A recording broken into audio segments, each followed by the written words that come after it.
All right, everybody, welcome to the live stream. My name is Jacob Gabbard from Invest with Jacob, and today we will be demonstrating two of our indicators that we use all the time. We'll be demonstrating our Pivot Point Pro, which will be on this right SPY screen right here, and on the left you have your ES1, and this will be Squeeze Sniper 2.0. Happy Wednesday, happy CPI day. I got to get this on the right chart. 1 second. That is the wrong chart. I got to get this chart on the right chart. Okay. CPI was slightly green and then kind of coming back down, so nothing too crazy. I did tell my group to expect them to be green at CPI at the time of CPI because we did come down into major resistance, and we did get a green bar there for about I don't know 5 or 6 E. What is it? 6 E SPY points and about 40, almost 50 ES points. So they spiked it up, made I believe that's the pre-market high. Yeah, that's the pre-market high. So they made the pre-market high over here on CPI and then kind of retreated off of it. So kind of a weak bounce, if you will.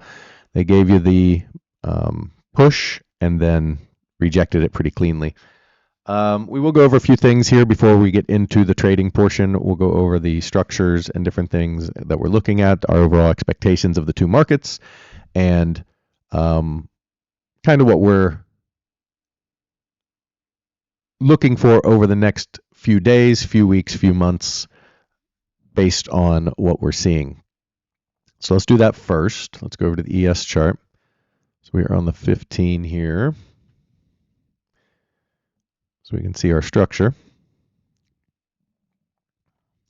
So in the short term, the ES has built out.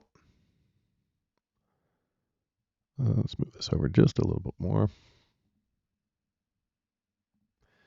So we counted this shallow pullback here in the middle of May as wave 4. I said many times I thought that was tentative because it was very shallow. It wasn't deep enough to be a standard wave 4 pullback. You would generally expect it to hit the 382, which was much deeper than this.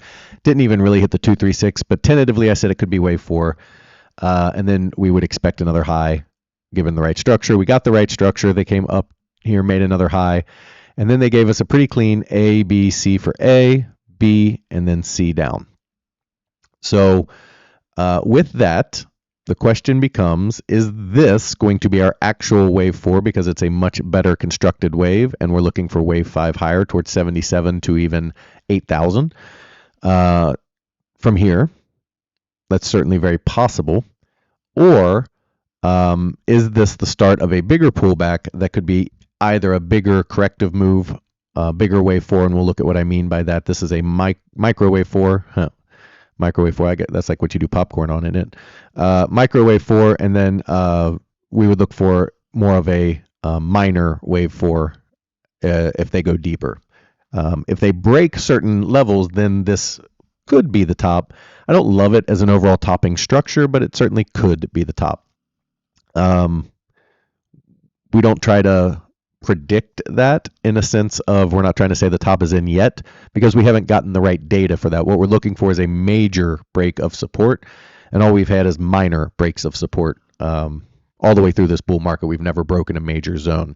So at least from 2022 on. In 2022, we did break major support, but then they built a diagonal out, which is why we have ABC structures to the upside. So with that being said, currently the bulls are battling back pretty well, and after that ABC down, it is certainly possible that this is your 1-2 setup, and then we look for 3, 4, 5 back up towards 7,500.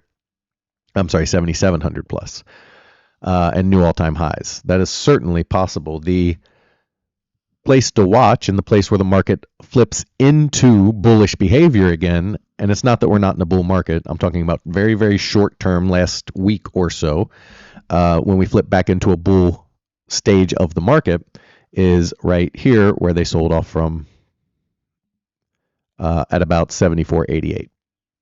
So the reason that is your point is, if you understand price action, you should already know, but the reason that is your point is they've created your ABC down, and then your retrace of the entire structure, the 618, comes in at that exact level.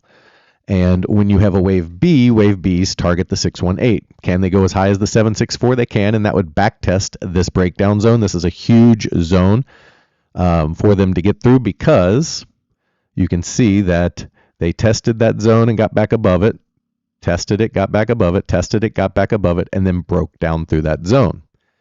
That tells you that this is that the buyers tried to buy the dip several times here. It worked over here, did not work over here, and they lost that zone. So when they come back to that zone, you would expect in a selling market the sellers to still be there. You would also expect the sellers to be here, because they came back to major support right here, and then they bounced and made a lower low and broke this support. So breaking support tells you that selling volume is high off of wherever they dropped from. The two places they dropped from are 75.30 and 74.88. So this is where you would expect sellers to be sitting, in one of these two spots. Because this is the 618, I would expect this spot to be the most important. However, because they're still below the 764, this would be a secondary target for the bears, or the bulls to lose, I should say, for the bears to hold, if this is going to stay bearish. So the real absolute line in the sand, they can't go do any better, is 75.30. And the one I expect to hold, if the sellers are going to still be up here, is 74.88, or 86 to 88, this high right here, whatever this high is. So as we make our way up, you absolutely have a structure that can be A, B, C, right into that zone, and then a failure. In that case, you would have this as your A wave, this is your B wave, and this is your bigger C wave. Remember that all structures, up or down, are built up of fractals, and a fractal is simply the same structure, only smaller. So if I have an A, B, C down, this is built up, right? This is an ABC move. This A wave is made up of an ABC. This B wave is made up of an ABC, and then the C wave is 5 waves, because it's a C wave. Then your next move up could be a B wave, because this big structure can be your A wave. So your B wave is going to be an ABC, and then this structure is an ABC, and this structure is an ABC, and inside of this little tiny structure is an ABC, and this little structure is an ABC. So it's all little fractals of the same bigger formation. So when we say this can be a wave 4 and then it can be a bigger wave 4, that's what I'm talking about. You can have a little wave 4 and you can have a bigger wave 4. So there's all kinds of different ways the market can continue in the same direction, even though the structure might look complete. So in this case, our target for the B wave is that 74.88 area.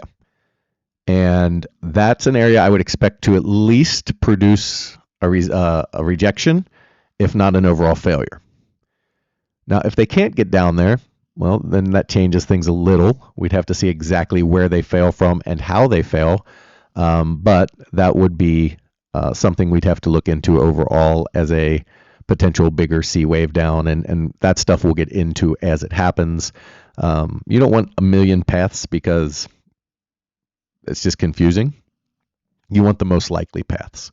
So the most likely path for lower is a retrace into 74.86 and failure. The most likely path for higher is a retrace into 74.86, a rejection, and then a reclaim of that, and then the same thing at 75.30. So that's what we're looking for on the ES, one of those paths to play out. Now, if you say, hey, you said it could go up or down, that doesn't help me at all, then you didn't listen, because your tradable zones are here at 75 or 74.88 and 75.30 if you're trying to short. And if you're long, you kind of have a good setup right now to put your stop down here below 73.11 and target 74.88. So that's how you trade setups of ideas. So we start with, this is a trading live, because we're going to trade today. So if you want to know the concept of trading, you start with an idea. And usually you should have an up and a down idea, so you know where you're right and where you're wrong. So you start with an idea. And then you wait for that idea to start to play out. Once the idea starts to play out, then you have a setup. Once you have a setup, then you can trade. Just because I say the market could go up or down doesn't mean it's going to do either. It could go sideways. It means that I'm looking for these two paths, and when one of them starts to play out, I now have a setup to trade. I don't care which way the market goes. It can go up or down. I care that I get a trading setup that is going to be profitable for me, because all I really care about is making money. And to make money, you trade profitable setups. Now, does that mean if you took this trade right here, that it's going to win and automatically get to here or here? No, of course not. If you knew that every time, you'd bet your whole house on it and be a billionaire. But it means that statistically, price is going to return to this place. So if you took a long here for a swing long, statistically, you are going to win more often than you are going to lose. That is what I call being the casino. You don't want to be the guy playing blackjack. You want to be the guy dealing blackjack. And guess what? The casino loses a lot of hands of blackjack, but they win way more than they lose. Blackjack's probably a bad example because they don't win as much more, but roulette. There are going to be times that people put $1,000 on the exact right number on roulette, and the casino has to fork up $35,000. But there's going to be a billion times that they put $1,000 on the wrong number and they don't. So yes, you're going to incur losses when you trade. That is part of trading. But if you are the casino, over time, the law of large numbers means you get to make money. You want to be the person on the statistically right side of the trade. So to understand trading, and the reason I say this a lot, guys, some of you here probably fall into this trap. You see a person, they give you a strategy, you trade the strategy 3 times and it works, and you're like, oh my God. And then the 4th time you bet all your money on it and you lose. Because you think it's a great strategy, you think it's going to win. Then you say, this guy sucks, the strategy sucks, and you move on to the next guy and his strategy. None of that is true for the most part. You have a lot of very good traders out there on the internet who know what they're doing. You have a lot of terrible traders too, don't get me wrong. There are guys that suck. And if you keep hopping from person to person looking for the perfect strategy, you're just going to keep going broke. You're going to keep blowing up accounts. I know, because I did that for a long time before I realized maybe I'm the problem. Maybe I need to look inward instead of outward. So what you really need to learn is trade management, risk management, I should say, trade setups, strategy, and understanding how to truly make money in the stock market. And that's what we try to teach in my room. What I try to teach my followers is that we're going to trade the system every time because it has proven over years of data to be very profitable. And there are going to be months that suck. There are going to be months that are incredible. And you just have to understand that, just like the stock market, because guess what the stock market does? It does this. And just like the stock market, you're going to go just like this with your money. It's going to go up, it's going to go down, but ultimately you should be going up and to the right if you have a winning system. If you have a losing system, you shouldn't be going up and to the right, you'll be going down. Or if you don't follow rules, or you just enter because you think it's too much up, it's got to go down, or it's too far down, it's got to go up, or it's way too oversold. Those are not strategies. Those are quote unquote gut feelings that cost you money. Lots of money. Lots of money. So we try to teach you to trade correctly here. We try to explain trades here.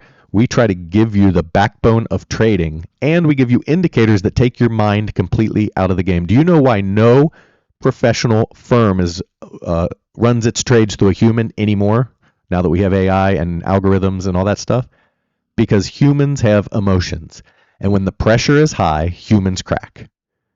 When you need to make money to pay the rent, or your job is on the line because you're a major hedge fund manager or whatever it is, you are going to crack most of the time. There are some Michael Jordans out there of trading that just know what to do.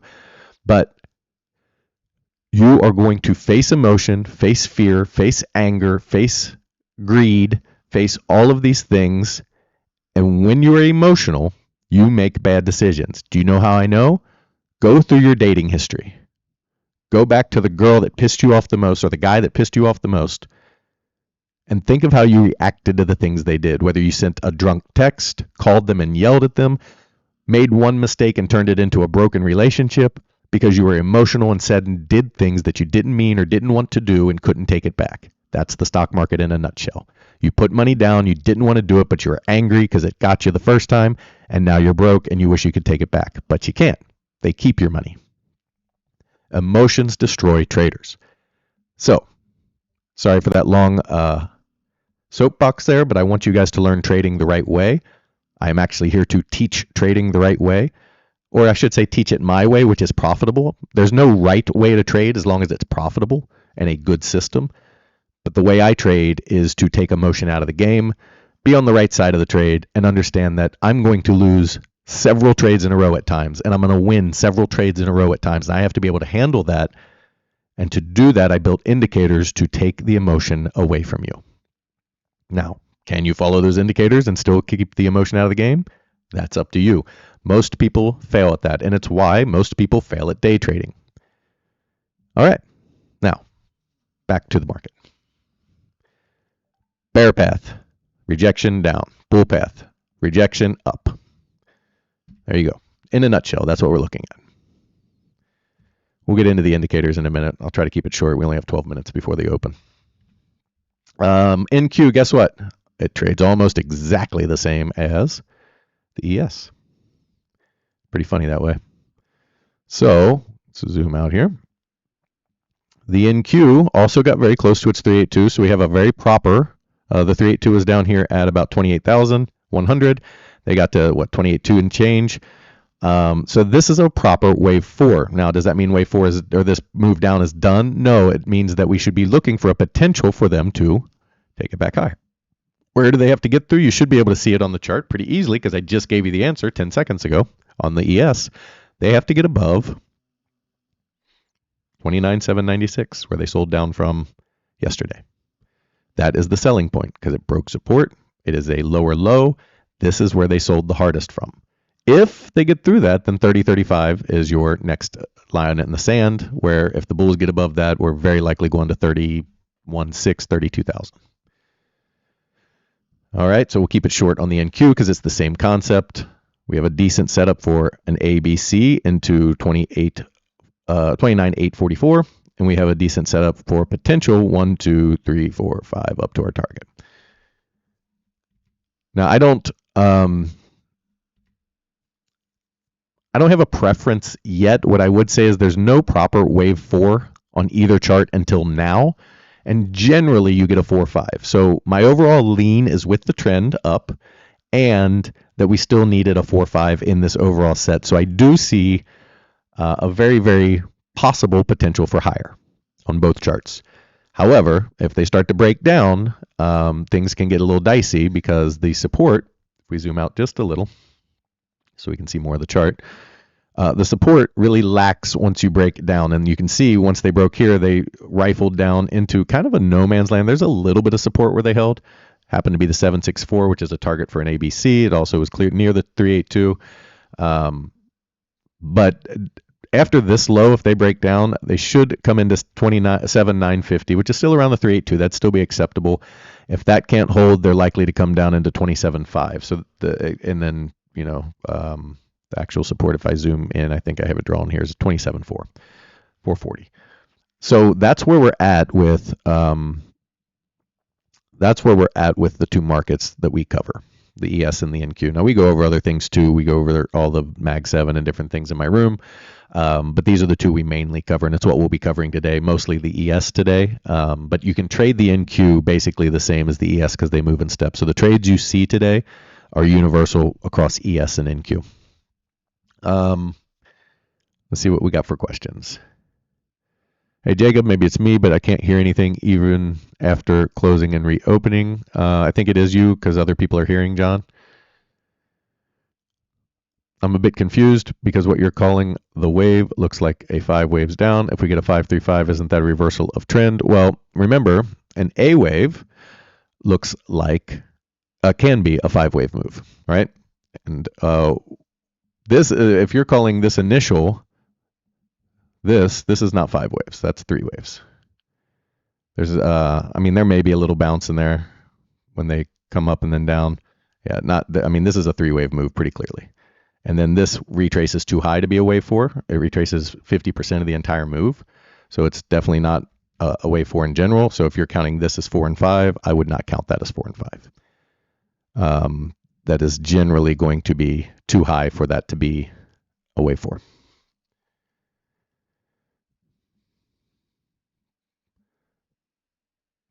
Ponzi Zombie Killer says, taco, finish line, peace, ninja. Agreed. When you look for a move to close a gap, are you looking for price to hit the wick or the body open close the body? So a gap close is where the close of the market is versus where it opened the next time. So if you have a candle, I'm going to draw some sweet artwork for you, like this, and then the next day opens like this, the gap is from here to here. This is your gap. Now, a true gap, this is not a true gap, by the way. It is a gap. They're going to fill it. Don't get me wrong. Let me be clear about that. Not all gaps are equal. A true gap opens above the highest level of the candle or below, above or below the highest or lowest level of a candle. So if you have this candle right here, a true gap would be above this high. So that anything that opens here is not a true gap through here, this area right here. That is not, and that doesn't mean they can't be bullish. It means it's not as bullish as opening above here. So anything above the prior candle, completely above, is a very bullish gap. This is more of just a retrace that is filling out until they break out. So they got to get above the or below, again, or below, depending on which way we're going. They got to get above those things to, or below, to be a true gap. But in general, the gap is closing the body. The close of the prior candle to the open of the new candle is the gap. And then the wick of the candle has to get back to the close of the prior candle. So if they open here, they got to get back to here. That is a true gap fill. Emotional rescue. Ponzi, you put some strange stuff in here, but I'm with you. Welcome to the stream, by the way. Brad, welcome to the stream. George, welcome to the stream, and hello. Arcturian, welcome to the stream. John, welcome to the stream if you can hear me now. All right, how much time do we got? We got 6 minutes to the open. So let's go back to our trading screen and talk about that for just a minute. So the difference between the two indicators, if you don't know, Squeeze Sniper is a trend-based squeeze indicator. It's looking for continuation of a trend that is getting ready to squeeze, or just in a short term. So we're talking about 5-minute chart, 15-minute chart, up to the 60-minute chart. When you get above the 60, it's not as useful. 4-hour daily and weekly trends or squeezes do happen, but they are not. They are not as often, and they're very hard to capture because the stops have to be so wide on them that you can't fade the downside or upside depending on which side you're on. So we don't, I don't anyway, trade anything except I usually just do the 5 and the 15. Sometimes I'll do the 60, but those stops are fairly wide too.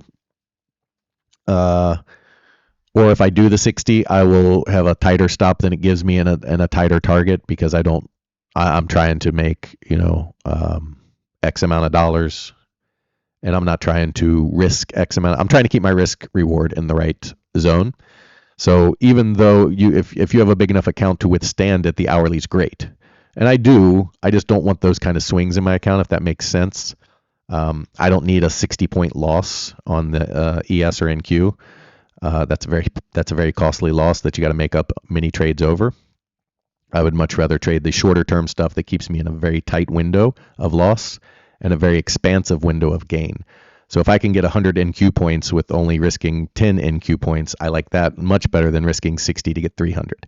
Even though that's a 5-to-1 risk reward and it's great, that 60-point loss, if you don't get a good trade for a few times, can add up really, really quickly.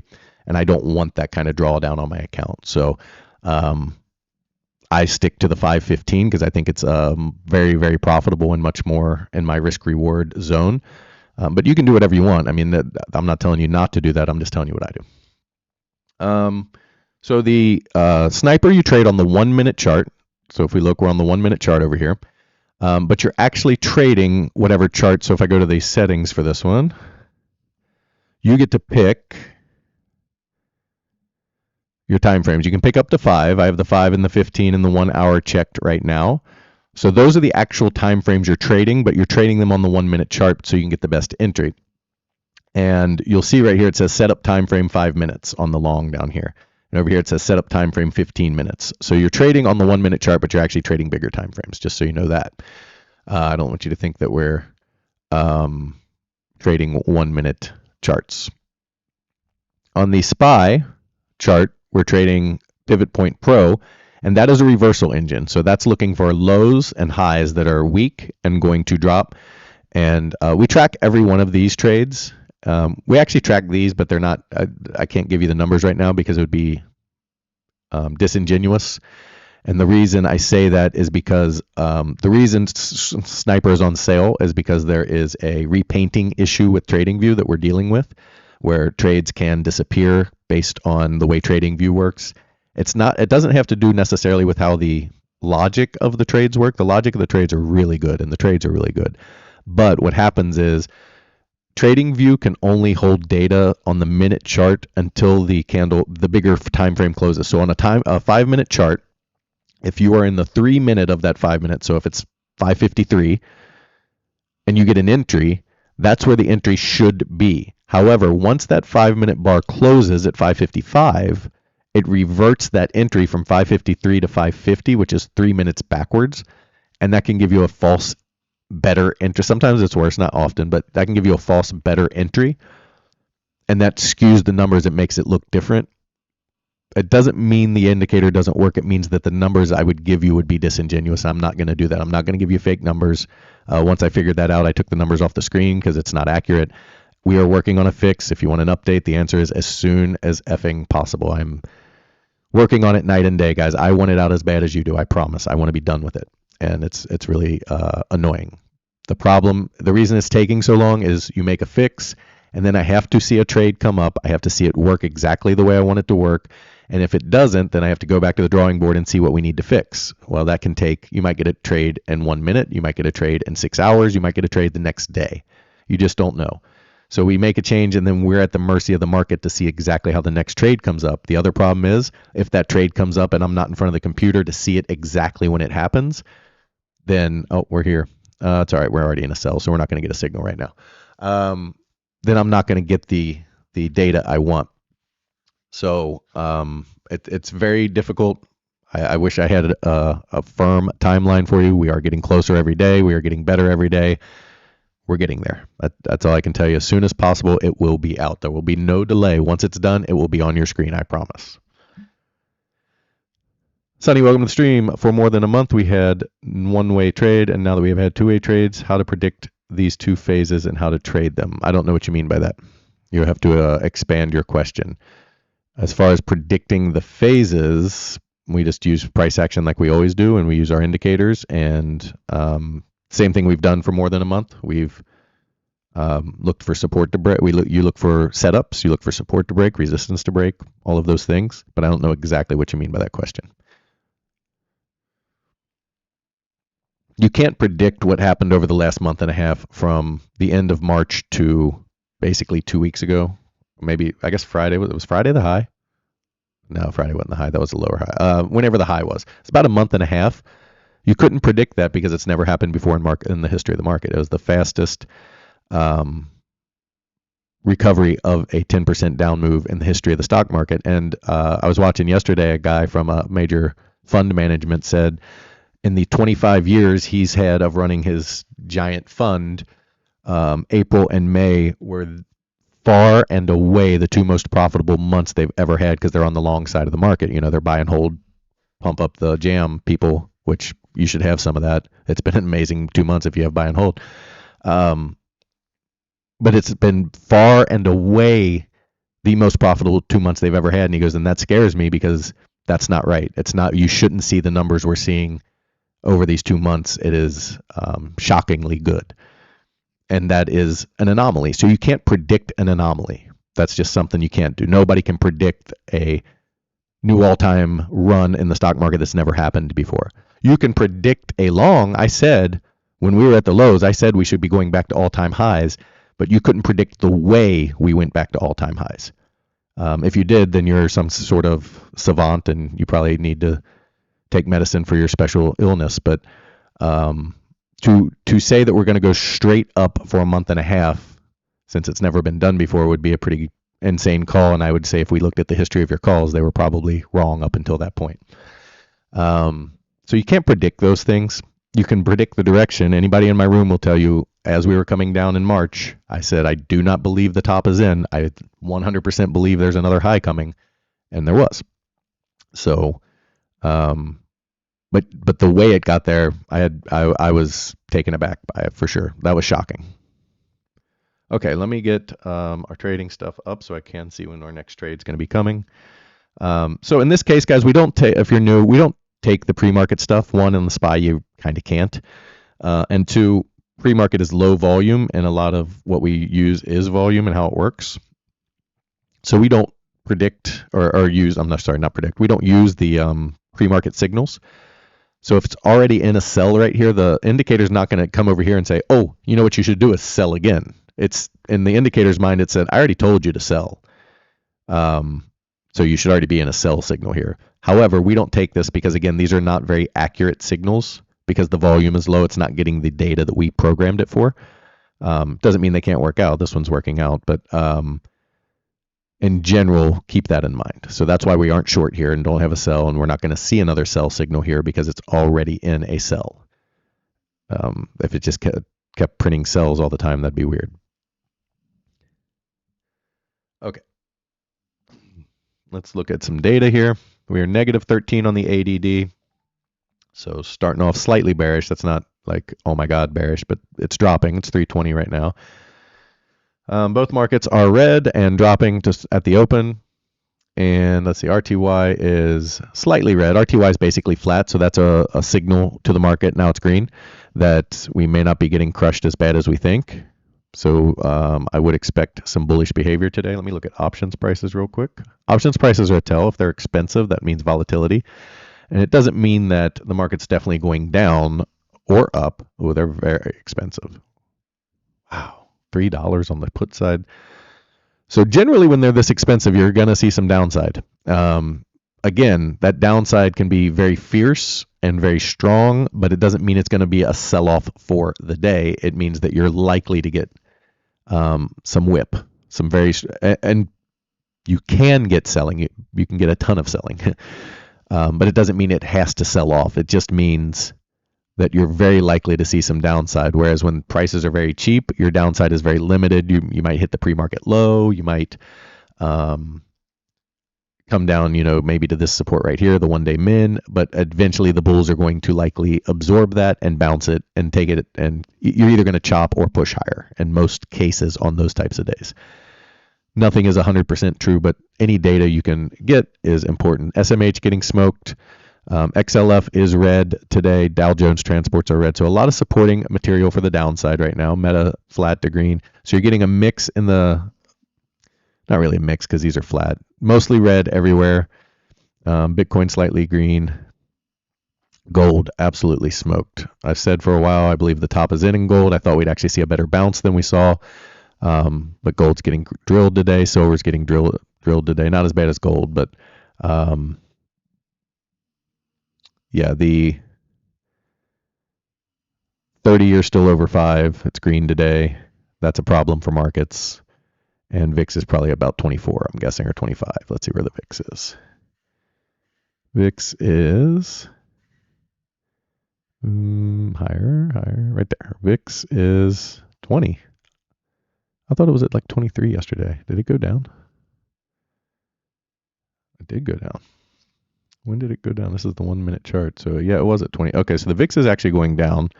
It was up at 22 there. So VIX going down a little bit. From where, I mean, it's green on the day, but it's going down from its high. Okay, some buying here. We did not get enough selling to produce a buy signal yet, so we'll just see how this plays out. For those of you that don't know, Pivot Point Pro uses cycles as well and understands that you have to exhaust a cycle to get a re-signal. And what I mean by that is if we're looking for reversals, one of the things we want to look for is exhaustion in selling or exhaustion in buying. When we see that combined with other things, then we can start to see a reversal, right? Well, when you only get a little tiny bit of selling, there's no exhaustion here. So technically, when a sell comes in, it's coming in at the exhaustion of the buy cycle. So we're still in a buy cycle, but the buy cycle has said, hey, this is weakening. We suck. We're going to probably start to give back some or a lot. Our first take, we try to get profit here, and then they can accelerate and keep going. So if they can't fully break down and complete a selling exhaustion phase, then we're not going to get a buying phase. So when you get a sell signal, you get a sell stop instead, which means we've reverted back to buying the market. So that's why we're not going to get a buy signal here and instead get a sell stop, because the buy cycle has rejuvenated itself and become strong again.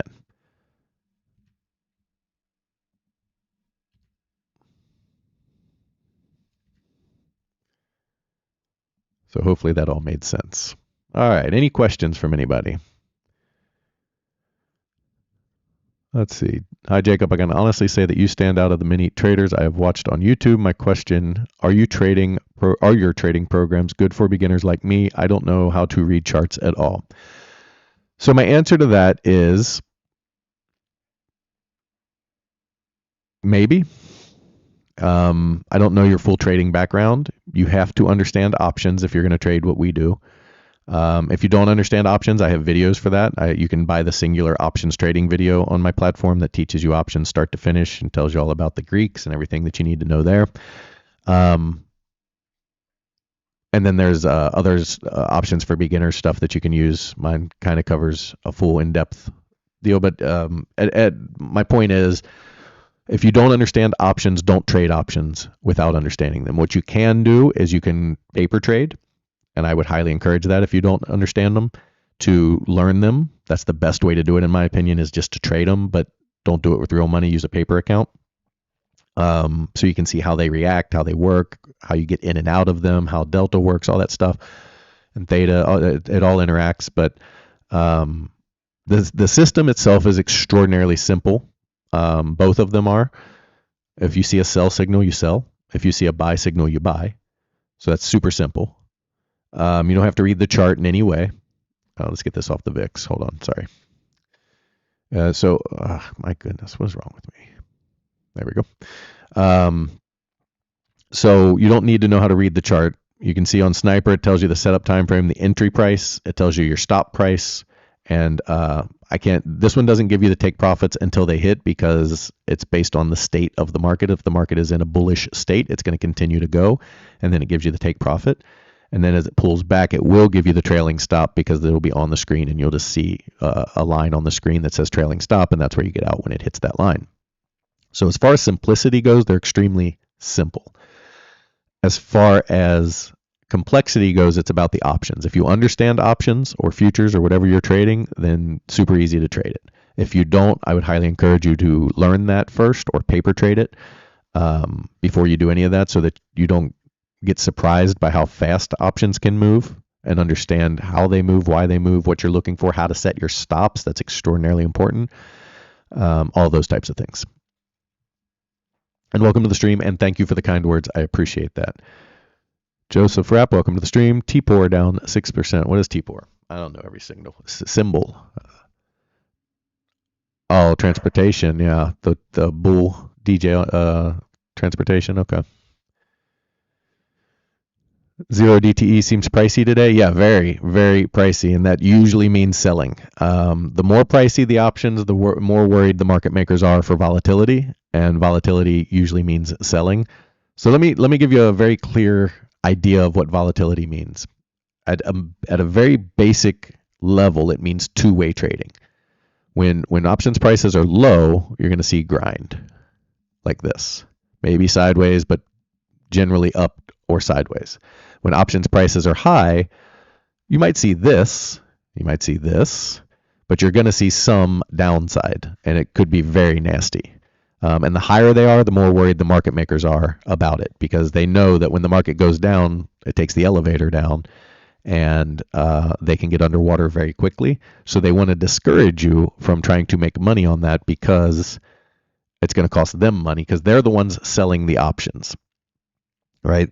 So market makers, if you don't know anything about market makers, when you buy something, right, if you go to the store and buy it, somebody has to sell it to you. Same thing with an option. So if you buy an option, there's another person on the other side of that options contract selling you that option. Options are a zero-sum game. That means there's one winner and one loser for every contract sold. So if they're selling you the contract and it starts to go in your direction, that means they are losing money, they being the market makers. The market makers are the big-time money banks and backers and stuff that provide liquidity to the market so that people can buy and sell, and they mostly sell options, almost exclusively, actually. To cover that, okay, when they get underwater, so if they sell you a put and the market starts to go down, that means you're making money and they're losing money. So to hedge this, if they get to a certain level where they're not on balance, and I'll tell you what that means in a minute, if they get to a certain level that's not on balance, they have to start hedging because they're hemorrhaging money. And to hedge, you have a sniper trade here coming in. Oh, so this is one issue we have with sniper. It comes and goes until the 5-minute bar locks. So the entry was 73.72 and your stop is 73.58, and then your take profit will come when it comes. Back to the market makers. So if they get underwater, they have to hedge. They hedge by selling futures. So that accelerates price to the downside because now they're selling futures. So you're holding a put, which means you want the market to go down. They're selling futures, which means they want the market to go down. So now they're piling on, which creates the elevator down effect. So they don't want to be in that game. And if we go over, they want to be in this game right here. So if we go over here, this one, let me turn them back on. So they want to be in the game of equilibrium. So if you think of a bookie, if you know anything about sports betting, bookies want equal money on both sides and they want to collect the juice. The market makers are no different. They want their sold puts and their sold calls to be basically even, and then they collect the spreads. So what they want is you have your 0 DTE call right here at 74.48 on the ES, and you have your 0 DTE put at 74.01. They would love the market on every single day to close in between those two levels. So from here to here, if the market closed right here, that's equilibrium for the market makers. They don't care at that point. They're underwater right now, which is why puts prices are so high. At some point, which happens to be the one-day min today, they've battled into that zone. At some point, they have to try to hold the market. They can't just sell forever because then they're in a never-ending loop of selling and losing and selling and losing. They have to set a trap and they have to battle back somewhere. Usually, it's when institutions step in and help them by buying the market, and then they pile on to the buying and squeeze you out of the market and so on. So what they do is they sell all their puts to keep up with price moving down. When the institutions step in and create buying, they buy back all of the futures that they sold at a profit. They slam all of their money back into buying calls now and jump on board with the institutions, which creates this squeeze right here, which traps every short that got in too late. And they all have to flip and buy the market. And now the market makers can get the market back up into equilibrium, which is where they want it. So anytime we are below the put support or above the gamma wall, which you can have a gamma wall on both sides really, but below that or above that, the market makers are out of balance and they need to fix that. So you're going to see them battle at those prices very often, and you're going to see them hedge when they're past those prices. So you can see every time they got above this call, they battled back down to the put support. They got above the call, they battled back down, they couldn't hold here, and then they get back up. Oh, my dogs are fighting. So we are working our way back to equilibrium right now. But the reason options prices are so heavy is because the selling was so strong and they're underwater right now. Back to here.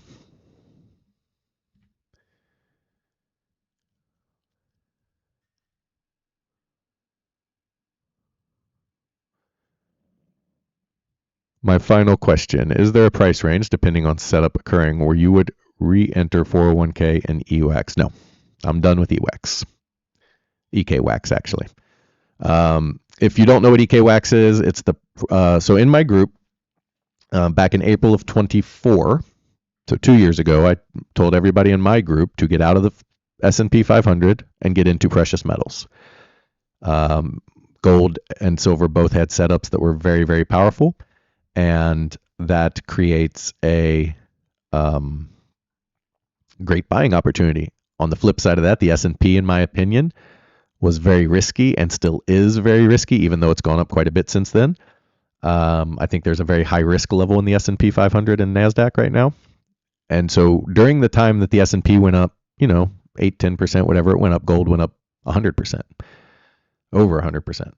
And we made quite a bit of money in our 401k. Now, as we got toward the area that I thought it would top, I started selling out. I have 10% left in precious metals, and most of my money is in cash right now because I think there'll be great buying opportunities coming. They're not going to be in precious metals, in my opinion. So, no, I have no interest in precious metals anymore.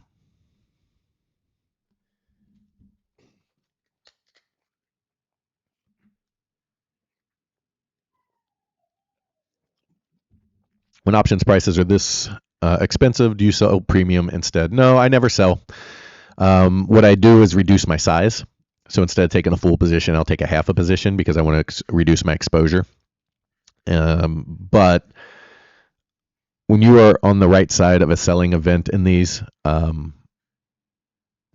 the premium is nice, but the what's the word I'm looking for? The profit on the elevator side of those is pretty good. So no, I don't. I usually hope that there's just no trades that day, honestly, and if it's too expensive, I might just sit it out.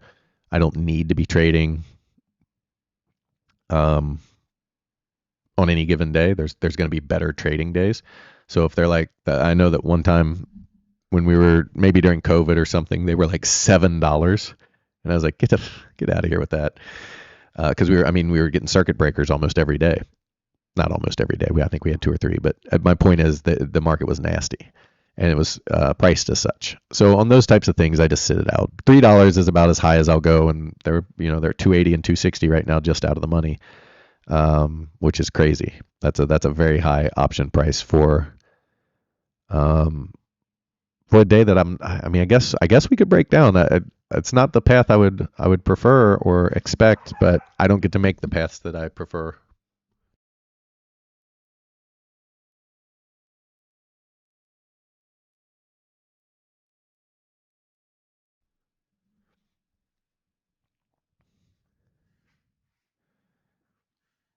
Today will definitely be a half size position type day, if we get them.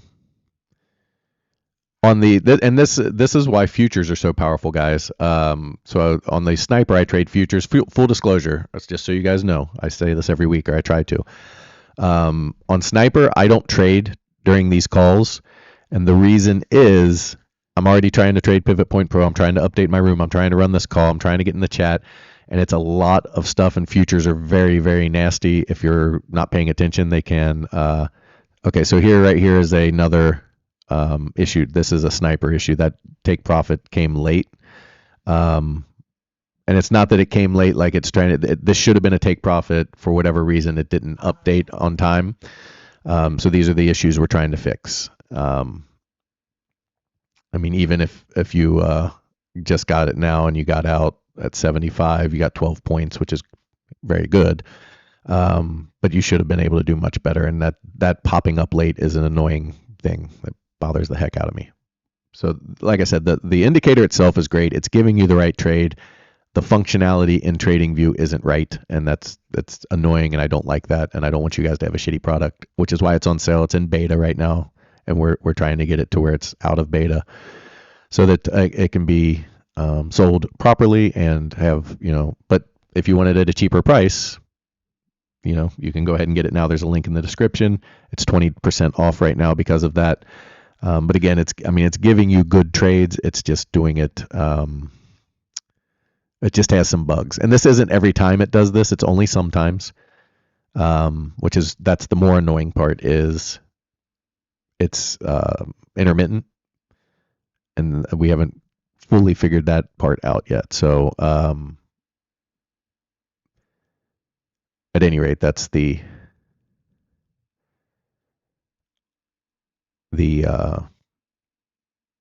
that's the deal with Sniper.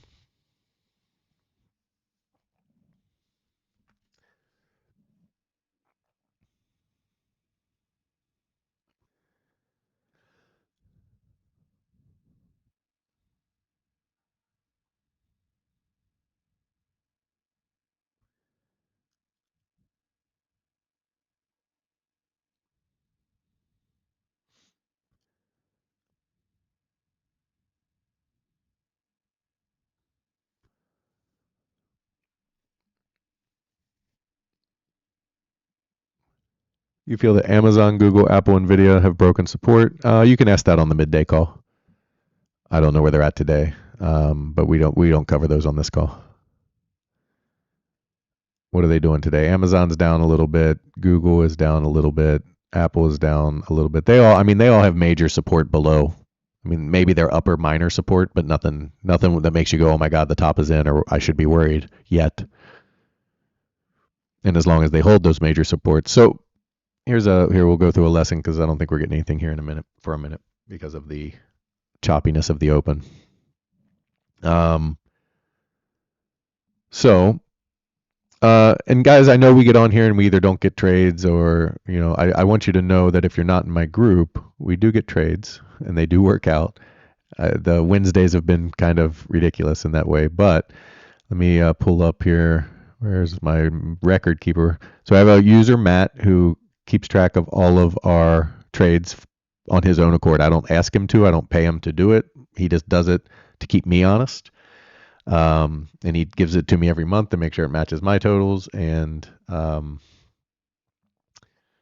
we've had a really tough year in the sense that April and May were just not good months. Or I'm sorry, April was not a good month. It was a losing month actually. And May we didn't have that many trades because the market again was still straight up.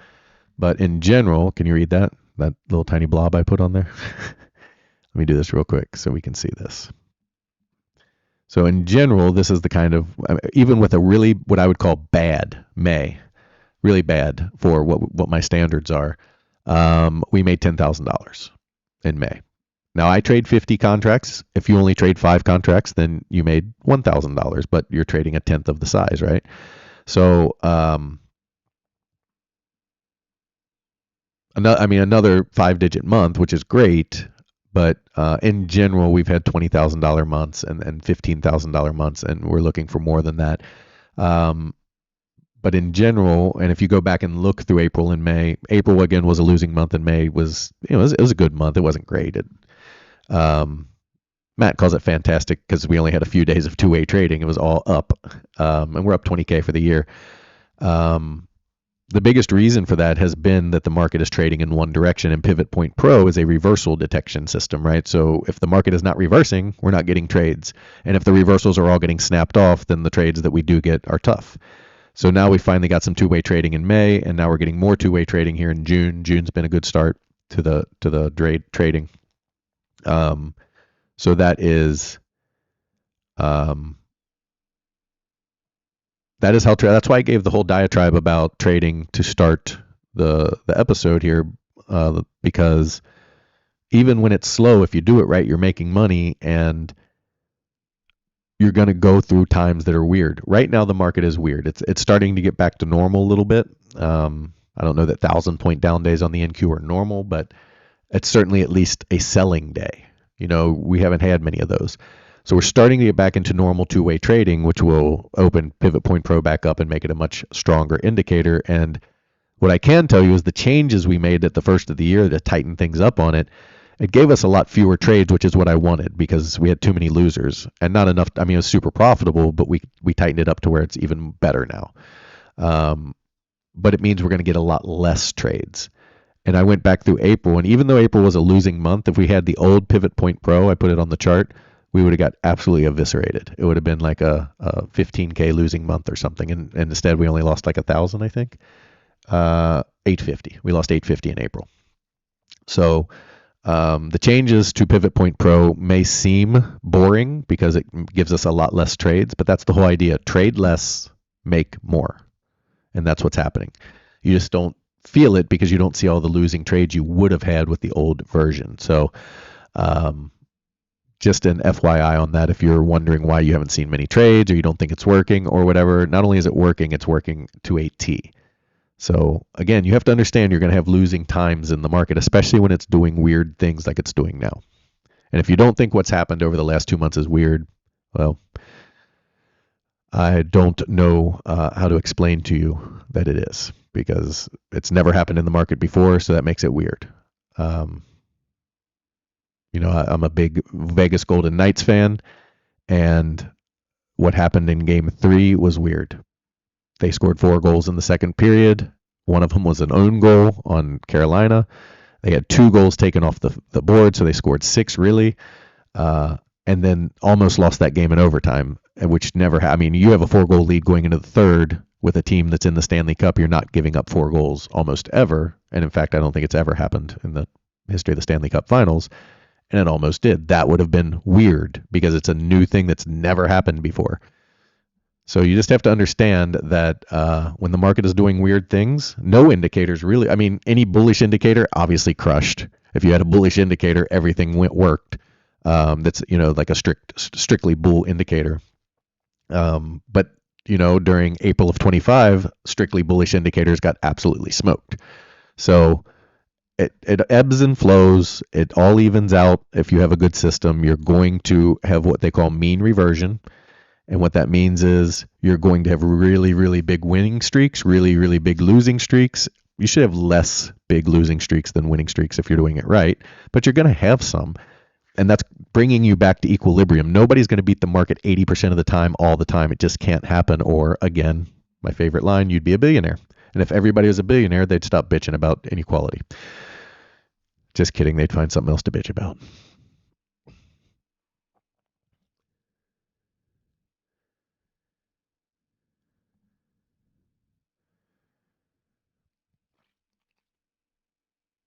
I think the whole point of that was to talk about support. I get off on these tangents. I swear, I'm so ADD. So my point is, when you have a market that's doing this, your major support is here, right? Because you've made a high, a higher low, or a higher low. I said it right that time. A higher high, a higher low, a higher high. So your major trend support is the last higher low. We haven't even gotten close to those. The last higher low now is March. It was April of 25, but March of this year is your last higher low. So until March of this year breaks, the bull market is 100% fully intact and strong. And when I say breaks, I mean breaks. I don't mean they got a little bit lower, or because here's the number one trap Wall Street runs. There's your support. Break support, do this, come back like you're going to smoke them. Don't get lower than this low and come back to this number. This is definitely doing this.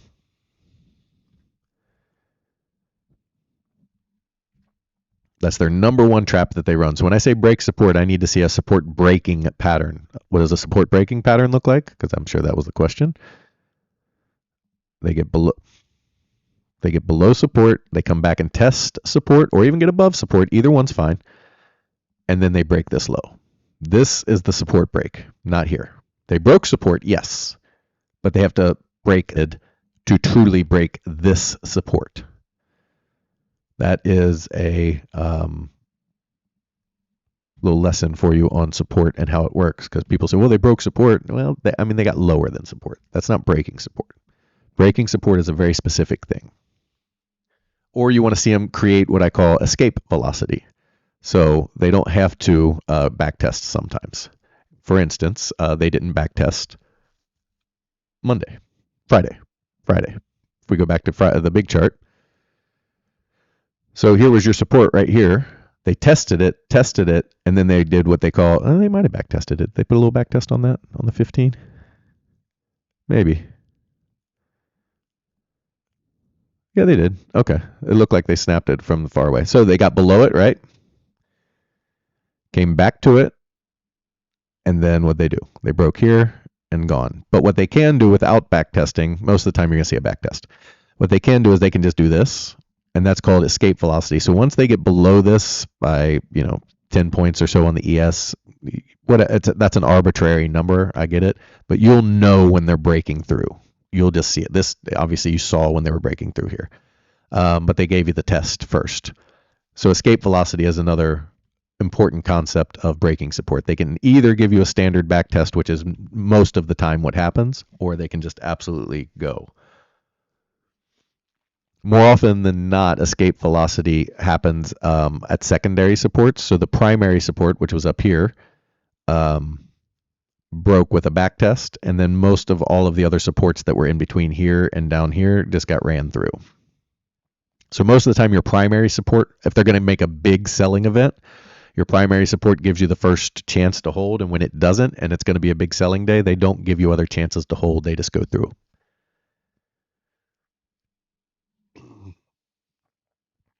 So we got a lot of up down here. Um, Unfortunately, what that means, if you ever watch poker, that's a fan. Well, now what that means is old poker tour stuff. Um, it means that this sell came down and got bought, and so that means that we won't get another sell signal because selling is weak for now. And that means we may miss a huge move to the downside. But more often than not, especially as they take out the pre-market high here, the after hours high is going to be the level 73, 737, 74, because it's the highest of the two. More often than not, the sells are going to look like this. So we don't want more sells. We want to see if they can get through a full selling cycle, and then we'll take a buy. That'd be fine. And then if they do so, and what that creates is that creates a setup. So if they get through a full selling cycle and prove they can sell, then if you get a buying cycle that takes us on a bounce and then you get a sell, now you have a lower high that you're selling off of instead of trying to sell off the top, which is much more profitable. So we have eliminated any chance of catching this sell because it doesn't happen very often. Or if it does happen, you get a sell signal that fails, a sell signal that fails, a sell signal that fails, then you get it. So you've already lost enough money right here that this isn't even a win anymore. It's just a break even. And we don't want that either. So even though it seems like we're missing trades, what we're really doing is saving lots of money. And saving money doesn't seem like making money, but it really is. You want to maximize your wins and minimize your losses. Incredible poker concept as well. So if we can minimize losses by cutting out a couple of winners here and there because there would be too many losses in between, we're going to do that.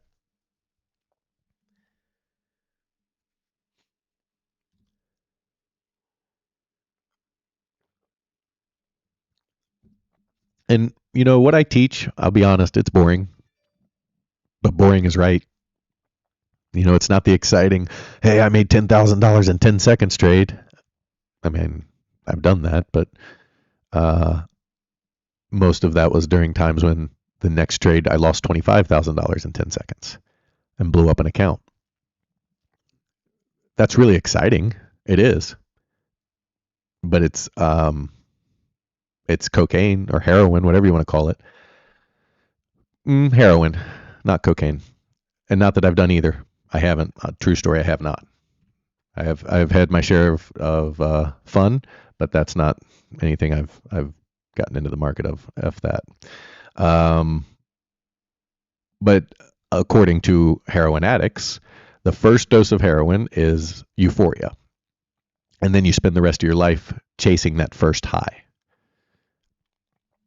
Trading is no different. If you come into trading and you don't know anything and you happen to press the button at the right time and you make $10,000 and you've only got 5 to your name and now all of a sudden you have $15,000, that is a high you can't replicate, but you're going to try. And so the next trade that you push the button, you double your bet because you're like, well, if I made 10, now I can make 20. Well, you double your bet and you do this and all of a sudden your account's gone. You're like, I just need one more trade and I can do it. And then the next time you might get 5,000 or 10,000, you may get another one. It's not the same as the first. It never is. And then you keep doubling your bet and you keep doing that and blowing up accounts. I've been there. I've walked those stories, all of them. I understand the mentality of it. I understand the high of it, the excitement of it, how fun it is to be in the market. All of that is adrenaline gambling. It's like going to Vegas. So now I just go to Vegas for that. But if you truly want to make money, if this is your job or you want it to be your job, it's got to be boring. Jobs are boring. They just are. And, you know, I would say even movie stars, if you think that's cool, they would probably tell you their job is kind of boring and tedious and monotonous. And while it has its great moments and it's fun, I would say overall it's a job. Jobs are boring in general. Being disciplined is boring, but it makes money. And that's the important thing. So I teach trading that makes money. I don't teach. I don't ever put out the video. There's a famous day trader that's like, you could 500% your gains tomorrow, and he's actually a good trader. He's just crazy. He's looking for clicks, and he knows what traders are. Traders are adrenaline junkies and addicts, and to be quite honest, they're all looking for their action and their fix, and they all want the big score, and they all want to be able to post that they made X amount of dollars. And so he's appealing to that. That part of it I don't like because I'm not trying to appeal to to that type of trading. I'm trying to appeal to what real trading is and what real money making is and how you build to make $10,000 in a trade. Because now making $10,000 in a trade, that happens a decent amount of times in a year, but it's on very, very solid risk reward with a bank account that can survive if it's not right, and on sizing that can survive if it's not right. And that sounds boring, but it is, and it makes a lot of money.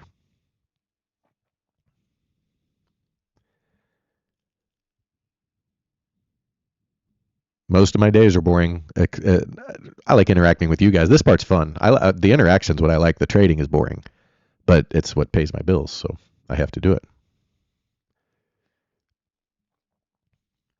Thoughts on TJR Trades scammer? I don't know who that is. Let me Google on my other screen here who that is. TJR Trades. Okay, I can't tell you good or bad, but visually, first impression is scammer. I don't know. Listen, I don't know the guy. I don't know his background. I don't know anything about him. I can just look at his very first thumbnail and say, if he's not scammer, he's cringe. How's that? To use one of the young kids' words today. I don't know. I can't. I would have to do some investigating on who he is. When I pull him up, I've never seen him before. He may be a very good trader. I can't say he's not a good trader. I don't know. I just think he kind of looks like a guy I wouldn't hang out with. That's all. So if you're listening, probably that's probably what he's doing is listening to my live. If he's listening, I don't know. I'm not saying you're a scammer. I'm saying you kind of just have a vibe I don't like.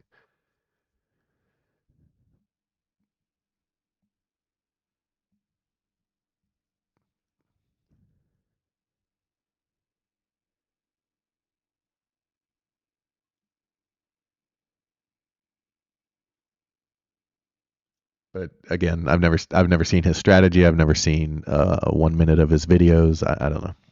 I don't want to put the guy down. That's not fair to him without knowing and looking.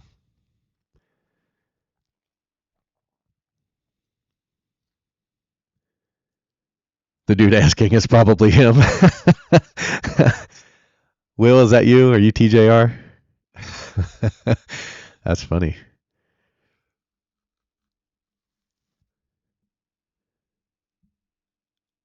I don't know. He's probably got a vibe that the kids his age like. I'm older than him, I can tell, but I'm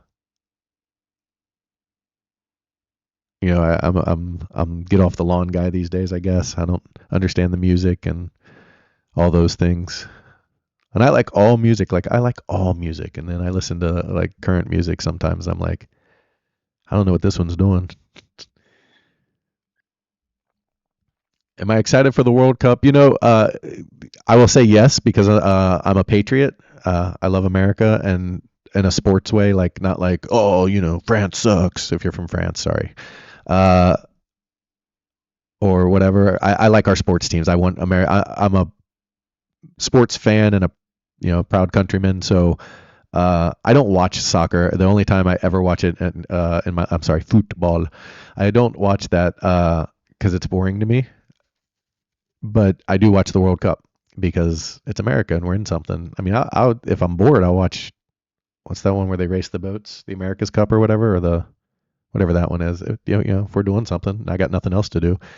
So it's in the summer. There's not a lot of sports on, and it's a big event, and it's in America. So the answer is yes. I am excited because it's something to do in the summer. For one thing, I love the Olympics. The Olympics are one of my favorite things. Actually, I love the Olympics. But I don't watch soccer very often or ever. Bring back 90s grunge and punk. See, now we're talking. Those guys knew what was going on. You had to be angry, and I did grow up on Pearl Jam. Pearl Jam's my favorite band. Um, but I can also tell you that at the same time I had a Pearl Jam CD, well, actually a tape. It was a cassette tape. And dating myself a little. I also had NWA. Loved NWA. Easy E was awesome. Had his solo, Ice Cube, all of them. The first two cassette tapes I bought, if you want to go wide range, Bon Jovi, Slippery When Wet. There you go. That's a solid one. And the Beastie Boys. So, I was all over the place. But I like all music. Like, when you get old Metallica and Megadeth, that stuff, you can deal me out. But new Metallica, I'm on board with that. I liked, a little bit of things like Korn and those types of stuff at times in my life, and I appreciate it. The heavy metal guitar players, their fingers, I don't even understand how you can move them as fast as they do. So I can appreciate the musical value of it, but it kind of hurts my head.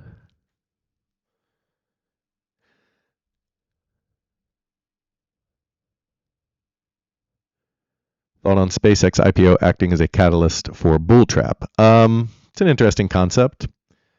I actually talked about that yesterday. Very often, IPOs, especially those with great hype, come with great consequences. Everybody wants to be a part of it. So it's going to come in with a price tag that's going to be outrageous. Facebook was very similar to this, where it's a little different because Zuckerberg was so young and said a lot of dumb things at the start that I think soured people. You got to remember, so the stock market, in my opinion, I'm a big believer in sentiment. We did get a 15-minute long time frame entry here. And we are above the it's a tough place to get an entry. It's looking for a breakout squeeze here.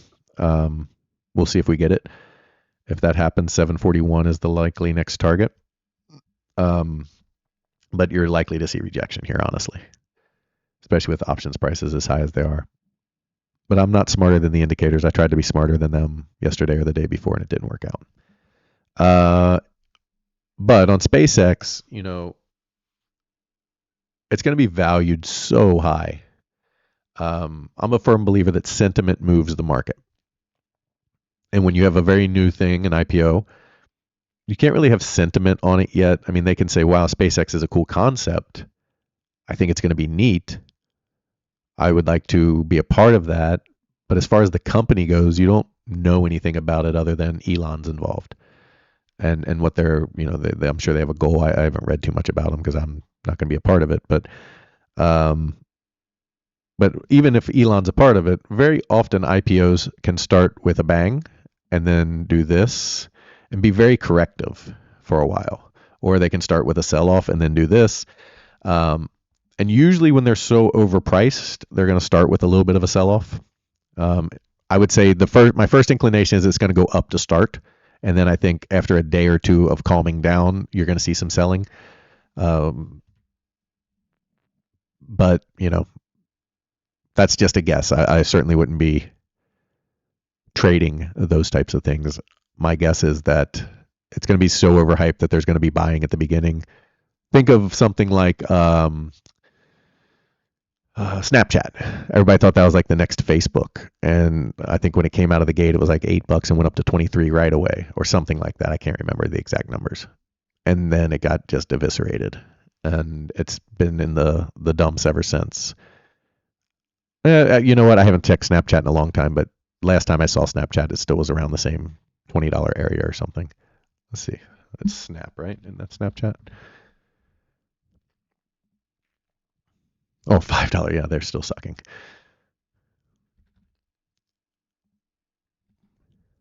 So I do think there can be some selling initially until it finds its home. And then, after that, you got to worry about structure and it's got to define highs and lows. Until it starts defining some structure, all of it's just guessing. Nirvana, Green Day, Alice in Chains, that era, if you like that kind of music, that era was outrageous. I mean, those albums, 10 is, in my opinion, one of the best albums start to finish ever.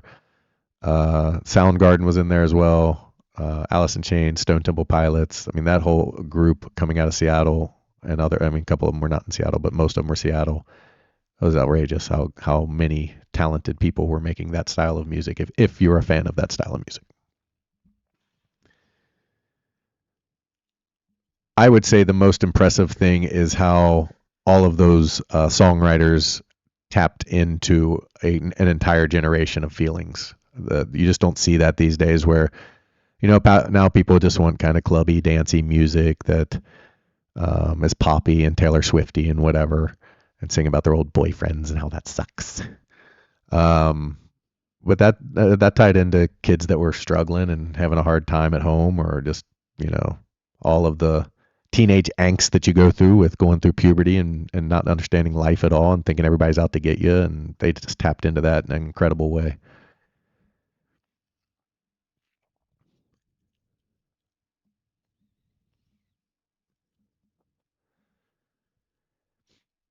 Most of SpaceX revenue is from renting data center to Google, who is a major investor already. It's shady. So okay, so this is one of the loops that I talk about. So I assume that's what you're saying in a certain way. So Google, ChatGPT, NVIDIA, Meta, Microsoft, I'm probably missing a few in there, are all in this big money trade, almost Ponzi scheme, where NVIDIA gives 500 billion to ChatGPT to make better AI, and then ChatGPT takes that Google gives it to them, whoever gives it to them, I forget who it is. I think Microsoft gives it to them, and then they say, "Oh, we're going to give that to NVIDIA to make sure they can make more chips." And NVIDIA says, "Oh, you know what we need to invest in? Meta or whoever." And there's this $500 billion loop, and that's all treated as revenue. So their bottom lines are through the roof. It's all the same money, just making a big circle. So everything is inflated for a false reason, and eventually that comes back to the bottom line. It will eventually get there. It takes a while. Remember, I use this example a lot because it's important to understand the concept of the stock market. The stock market doesn't care until it cares. It doesn't care how shady you are. It doesn't care what's coming down the pipe. It doesn't care what your earnings are. It doesn't care about anything until it cares. And what I mean by that is most of the time they will skew the numbers, skew the books, and burn the house down before they have to say that shit's happening. So if you look at the banking crisis, this is the one I refer to a lot. Burry was on that way, way, way early. He knew that the house was going to burn down. But they drug that out for years, making him almost lose his job, making his investors hate him, basically running him into the ground until finally they said, "Hey, we actually are out of money and we're screwed because all these houses are foreclosed on and we have no way to recoup. We're screwed here. The things that we sold are really, really bad." And then the house burnt down. But for years, up until the 2008 crisis, the market was ripping higher. No one said, and it's doing it again. The banks are doing it again. No one said, "Hey, there's problems over here. There's major red flags." They said, "Shut up. It's fine. It's fine. It's fine." And then it wasn't fine in one day. That's how the stock market operates. So that money circle, that's going to come home to roost. The banks, I have cited 100 times, they're doing the same shit in a different way. They have commercial real estate mortgages that are coming home to roost in the next year. They have that are out of control. Their credit card debt that is not being paid is out of control. The delinquencies, the the shadow banking is out of control. All of it is out of control, and they just keep sweeping it under the rug. Cars, they have so many car delinquencies that are out of control. They are burning money down from the repo centers. Bigger banks are hoarding money right now because they know they're going to need it, and it's causing liquidity issues. If you look at BlackRock, they're not paying out their people. They said there's a liquidity freeze. There are so many issues in banking, and everybody's like, "It's fine. Banking is fine." Okay, it's fine then, until it isn't. And in one day, you're going to wake up and they're going to say, limit down. Why limit down? Because everybody's out of money and the dollar's crashing and the yen is spiking and we're screwed. Yeah, that's what they're going to say. But, what do I know? Could be wrong. I hope I'm wrong. If I'm wrong, then that means we won't go through a bigger financial crisis than we did in 2008. But the 2008 financial crisis revolved mostly around just the housing industry. This is revolving around several industries, including the big one that nobody wants to talk about is shadow banking. trillions of dollars tied up in that. And the shadow banking companies are all of a sudden starting to say, "Oh man, you want to withdraw some money? No, that's all right. You can't have your money."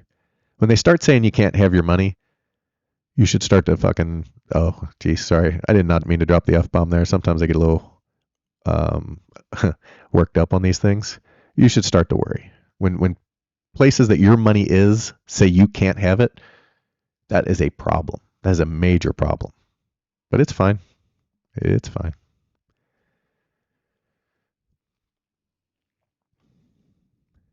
So that 15-minute goes away here. And the reason it goes away, it's a legitimate reason for it to go away.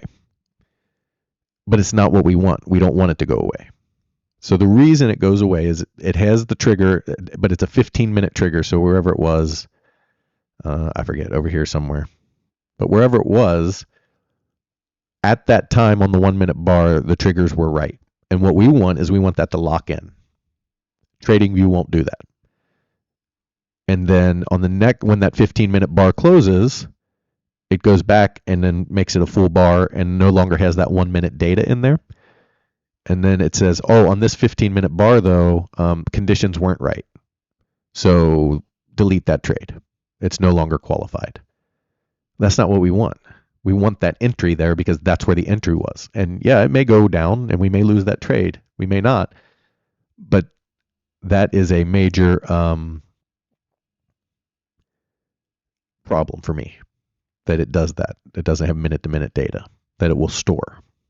So that is a well-known issue. So if you're out there going, see, I talk about it all the time. So I'm not hiding from it. It just is, and it sucks until we can get it fixed. But that is one of the bugs in Sniper. Is this a trend day up? Let's see here. They have taken out the after hours high. No, not yet. Remember, the qualifier is, and it's the same reason I gave you over here. How do we know a trend is real? We break it, and then we get back above whatever level. Or we break it, and we get back below whatever level. So they've broken it. They need to backtest the 8, the 21, or even VWAP all the way back down to 733. They can come all the way down and test that. Any of those 3 major lines, or anywhere in between, and then come back and take out this level, then you have yourself a trend day. In most cases. Nothing is perfect, but in most cases, you're going to trend higher. At least to the next level, which is 741.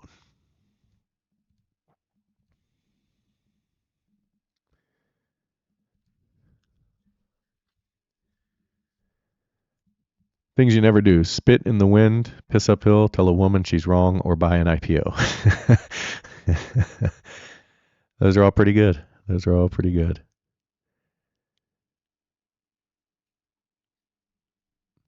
My biggest pet peeve is just that for the sake of money, for the sake of votes, for the sake of power, the people in power won't tell you what's really going on ever. You never get to know what's really going on behind the scenes, because that might mean they lose votes, that might mean they lose money, or that might mean they lose power, even though it might crush you if you didn't know it, and it might have saved you to know it. How many people could have been saved if they knew banking was struggling in 2008 from losing, half of their life savings? And it's, listen, if you were 25 at the time and you were just started working, okay, cool, you got some buying opportunities. If you were 70, that could have ruined your whole rest of your life, your inheritance that you could have given to your kids or grandkids, because you don't have the time to make that money back. That was halfway through, or right at the end of a 10-year kind of bear market from 2000 to 2009, where if you said what was happening and you told the truth to the public, they could have had a better life. And that's what bothers me the most. I don't care if you're at the top of a company and you're making billions of dollars. I don't care. That doesn't bother me. I do care if you're lying to the people about it and you're cheating the people and you're stealing from the people and you're doing that. That bothers me a lot. I do care that the Fed chair has the nerve to walk out right after COVID and say inflation is transitory, when if you know even a modicum of economic theory, that is a lie. I mean, the links, because they know that nobody does. Nobody does know economic theory because it's tedious and it's hard, and nobody really wants to know it. I didn't want to know it, but I kind of wanted to for what I wanted to do with my life. So they know that nobody's going to call their bluff because one, who has the power to, and two, who's going to believe Jim on the internet saying they're liars, which they are.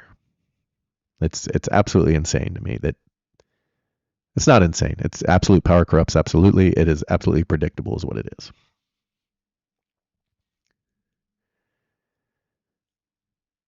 Hopefully I didn't hopefully I'm entertaining you with my rants and I didn't offend anybody with that F-bomb. I do get worked up about people being screwed, and it's why I hope Robinhood goes out of business today, tomorrow, any day that they can go out of business, and I wouldn't even bat an eye. The fact that they screwed so many people over on GameStop and wouldn't pay them out, and then by the time they did pay them out, the people had lost all their money that they earned truthfully and fairly, is absolutely insidious. It is absolutely, and then they get bailed out by billionaires, and then they're still a company that's making money, and they're still allowed to do business. Like, nothing shocks me anymore that you can lay on the table all the stuff from the Epstein files, and everybody's like, huh, that seems bad, and then we just go about our business like nothing happened. I don't even know what you do anymore. We are the quote unquote freest country in the world that lives behind a whole bunch of firewalls. I can tell you that.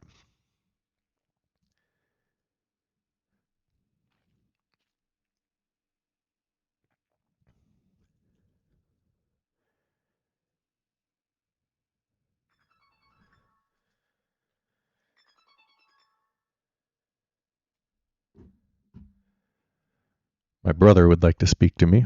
Going to my brother's lake house this weekend for Father's Day weekend. That should be fun. And then Vegas next week. Speaking of that, if you're a regular here and I haven't said it, I know I haven't said it today, I don't think. Next Wednesday and the Wednesday after, no live trading. I will be in Las Vegas. I'm going to play in the World Series of Poker and then have some fun and visit my friends since I lived out there for 6 years. I'll be out there for a week. I'll be mostly on my phone. If you're in my rooms, PT will be taking care of you. You'll be in good hands. He's awesome. But for those of you who come here, we won't have live trading or closing calls.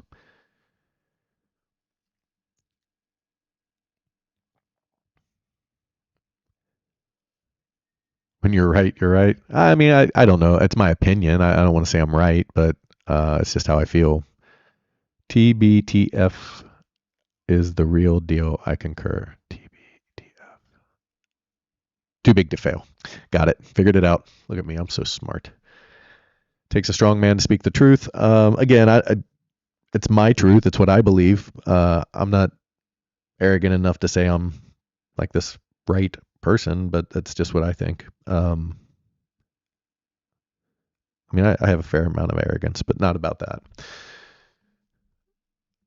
How much do you take to Vegas? Enough to have fun. I don't want to. That's not really important.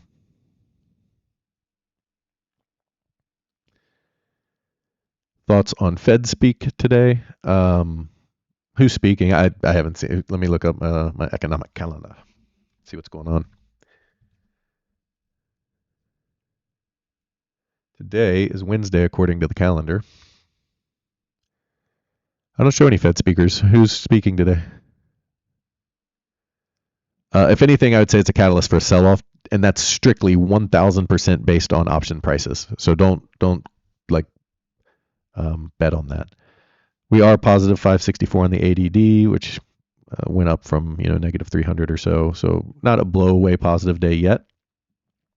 And there hasn't been much selling yet, and they just don't make options prices that high if they don't have an order coming through that's going to sell. So you're starting to see some selling here. I don't know how much follow through we'll get, but I do think there'll be some selling. Whether now is the time or not, I don't know. I don't know when the Fed speaker is either because I don't see it on my calendar.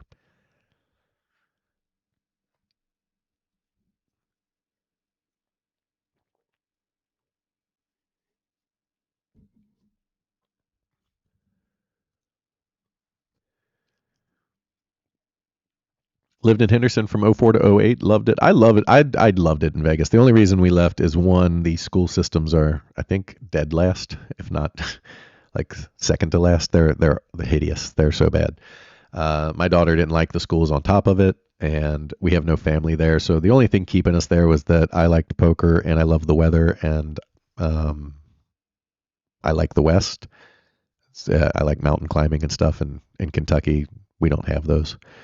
Um, so I loved Vegas. I would absolutely live there again and stay there, but my kids didn't. So you do what you do for your kids. Powell. I guess he could speak. Usually it lists my Fed speakers on here, so I don't see any Fed speakers listed. However, and now it's Fed Chair Warsh. Is that official? When is that official? Let me see. He does. Is it like his swan song? Does Powell speak today? No, Jerome Powell is not speaking today. He's no longer the chair of the Fed. Yeah, I didn't think so. Okay. Yeah, so that is official. It's Warsh. But Powell might be. It says he's not speaking today. So let me see if Warsh is speaking today. That's like how you say wash in the South. You wash your clothes. They just randomly add R's to stuff.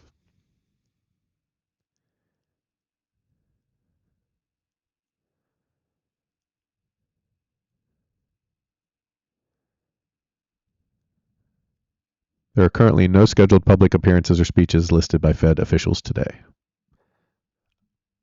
Next Wednesday's Fed decision, but today I don't see anybody listed.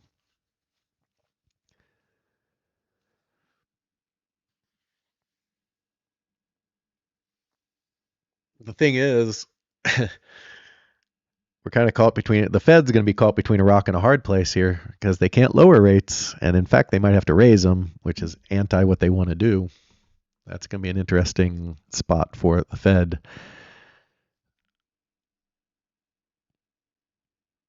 Who knew? Who knew stagflation was a possibility?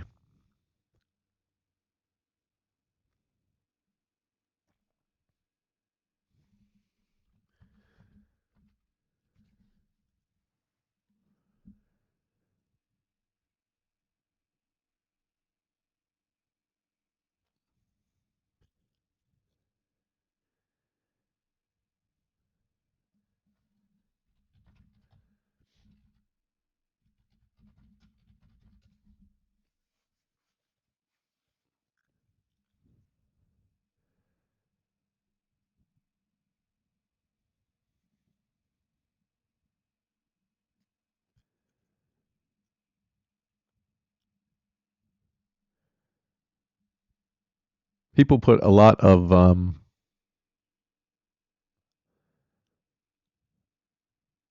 importance on the unemployment number. And it's not so much about that. It is, don't get me wrong, if the unemployment starts to spike, that's a very, and they have to raise rates, that's a very bad problem. But it's not about necessarily what's going on. It's that the job market is so tough because hiring people is really hard. People don't want to work. So unemployment, while it can only measure who qualifies for unemployment, there are so many people not working that aren't on the unemployment list.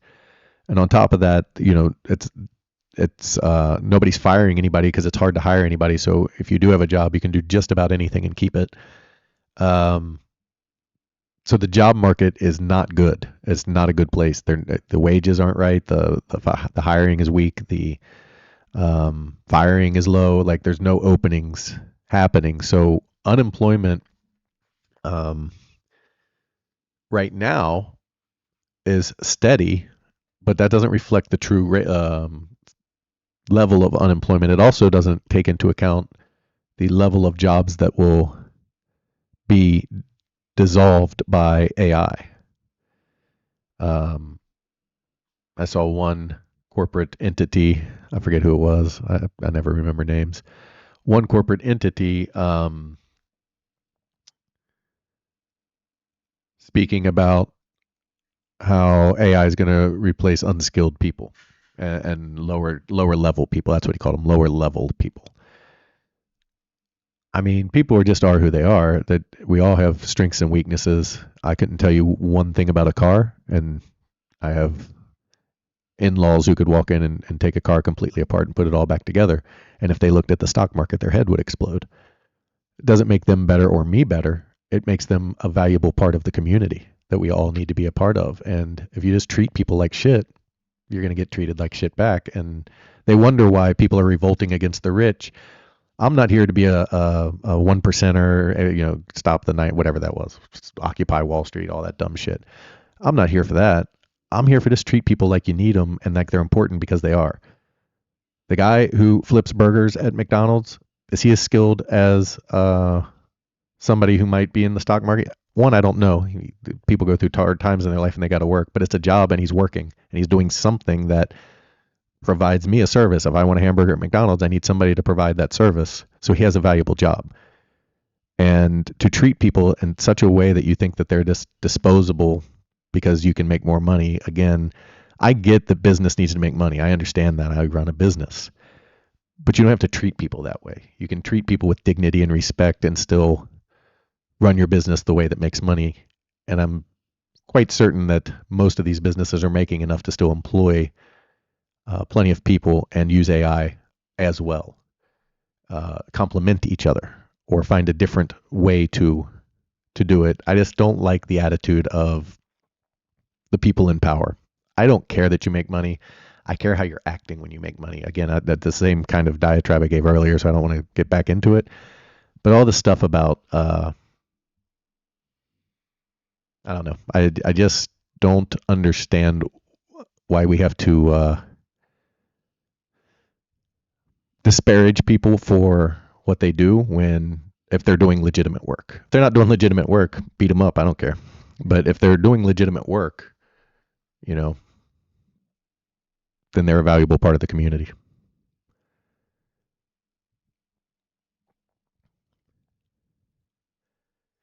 Is your stance on GC due to DX profile looking bullish? DXY profile? No. I don't subscribe to one controls the other on anything except for ES and NQ. And the only reason I subscribe to that is because there's so much overlap. There is, I think, I forget what it is, 40 or 50% of the ES is controlled by NQ stocks, or the market cap, or whatever it is. And that is just going to naturally cause them to trade basically in the same direction. Now, if you look today, by the way, this is always a red flag. ES is red, NQ is green. That's generally, if they both close green and solidly green, then wipe it away. But if we get to the end of the day and it looks like this, that is almost always a cue for selling.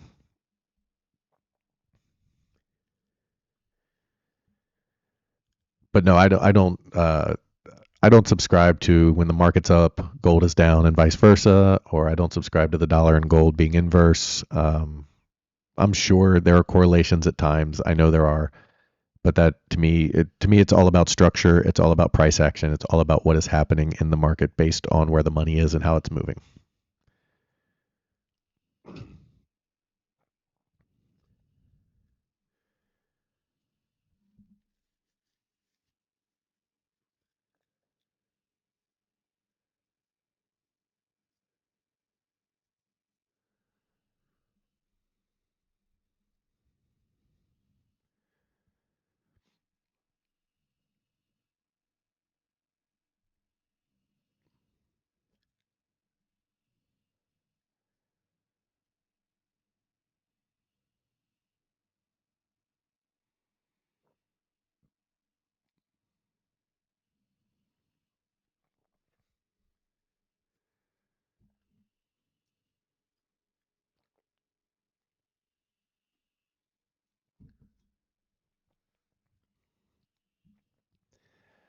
Pretty slow today for as high as the options values are. Anybody trading options today is getting eviscerated. I don't care the only chance you had is if you got long down here and that gave you enough up to make a little bit of money. But this all here at $3 premium, you're getting wiped out. Is there there's nothing on the calendar. I feel like they're waiting on a catalyst. Let me see, 10-2, no, that's next week. Monthly U.S. federal budget, I guess. CPI was before the market, so that wouldn't affect the options prices during the market.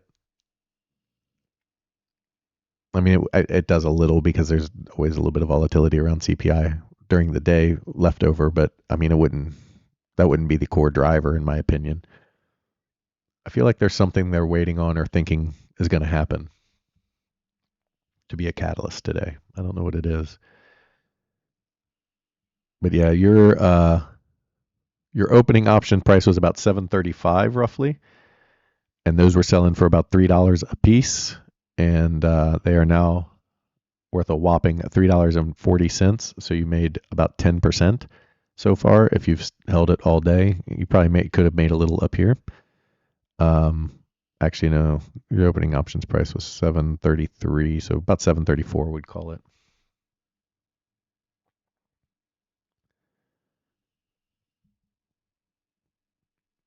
So if you bought and held today, you've risked a lot of money to make a little money.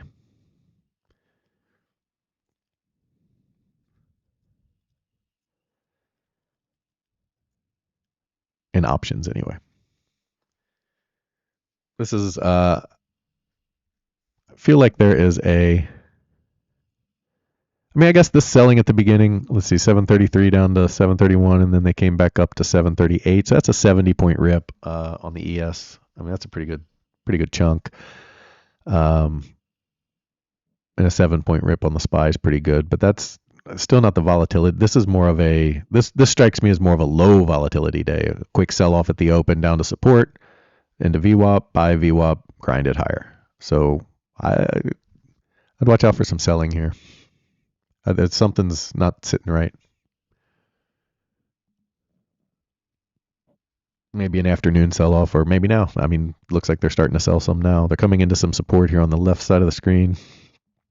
This is the 1-minute chart, so it's not too great. Let's go to like the 10-minute chart.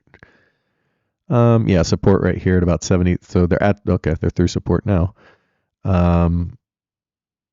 Ignore all these trades, by the way. They need to be taken on that's why it says use this version on the 1-minute chart. So they're at support now. The next support's going to be heavy support at 73.54, 73.55. They get through that, then the next heavy support is right down here at 73.36. So they could drop it. It's about 40 points down to the lows from here, but they're at support right now. So we'll see if they get through this support.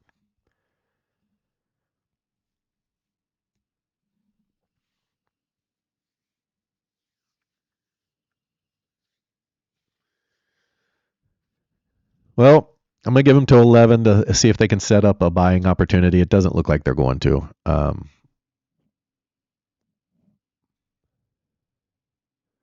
They're nowhere near completing a sell cycle yet, and I guess they could accelerate it here in the next 15 minutes. But if they haven't figured something, given us an opportunity or close to an opportunity by 11, I think I'm going to wrap it up there.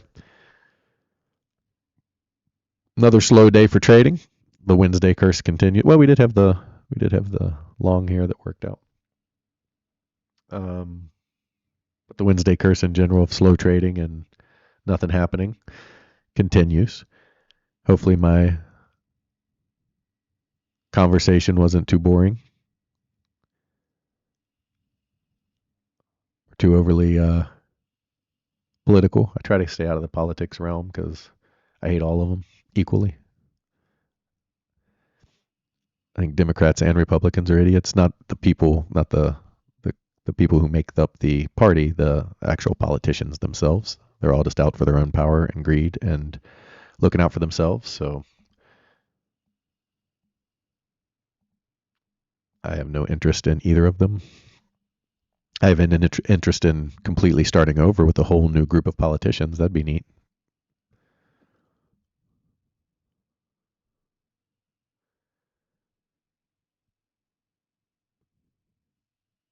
Probably waiting for an out of the blue Trump tweet. Those can move the market, that's for sure. 10-year Treasury note auction at 1. Oh, that could be. Yeah, maybe they're not going to be happy about that.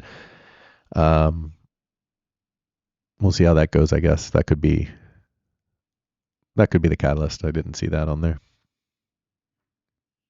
because it's not on there.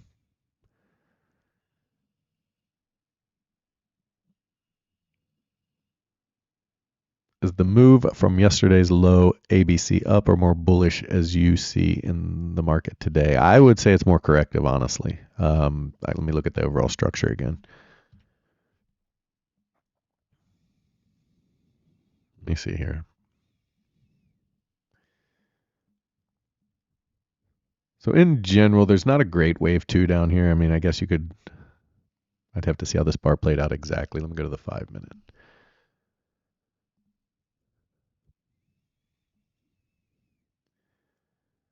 Okay, yeah, I can see it now. Okay, so in general, this could be 1, 2, 3, 4, 5 of 3, 4, and 5. And then you have, your A, B, C down here, which retraces pretty well. I have a problem with this 1, 2, 3. This gets into wave 1 territory. It's close, but I still don't love it. This could technically be 1 of 3. And to be honest, I would expect them to go higher. I would expect them to work their way back up toward this zone here.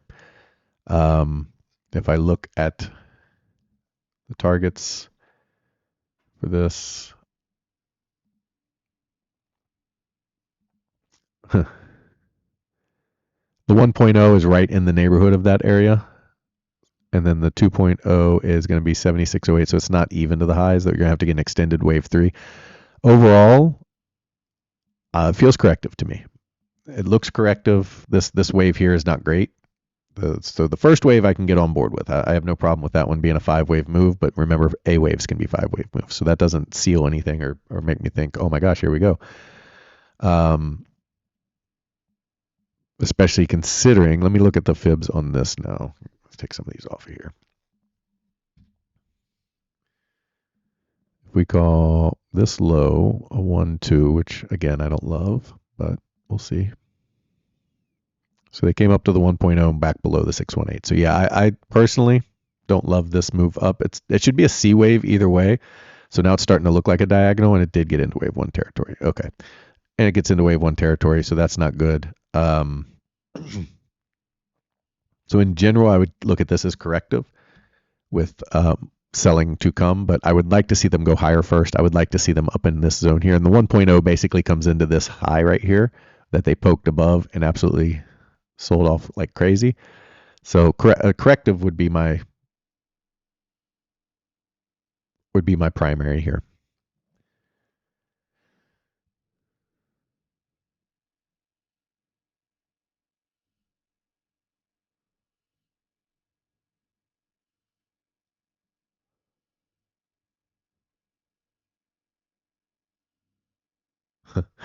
Brandon, Orange Man, Hussein Berry, Janet Yellen was one of the worst in over a decade. I hate every time Janet Yellen talks. Every time she says something, it's like, gosh, just stop talking. Just stop. I know that if you put economic theory and charts in front of both of us, she would run circles around me. I'm not here to tell you I'm smarter than them in the field of economics, but man, do they say some things that just make you say, who is pushing the buttons? Because you can't say that out loud and mean it and have a degree in economics, like the highest degree in the world of economics. You're the Fed chair, which means you were supposed to be the economic leader of the free world, allegedly, and then say the things that you say. Either we've made the worst decision of all time, or you were just there to read the things that other people tell you to read. And I think it's B.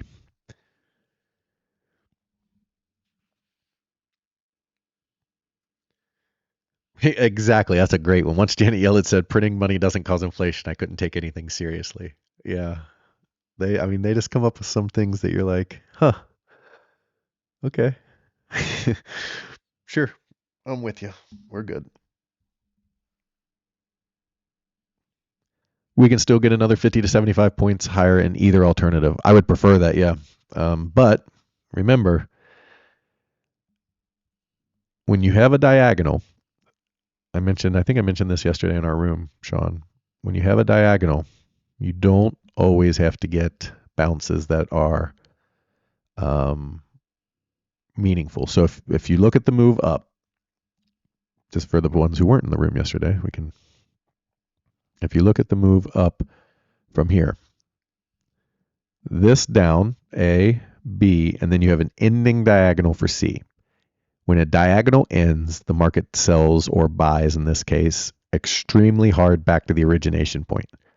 And they did. And then they just didn't stop. Usually, if they, you'll get a little pullback here and then they'll keep going. We didn't get that. We got a very anomaly move. But that's how diagonals work. Our whole structure from 22, the 22 low, is a diagonal off the 22 low.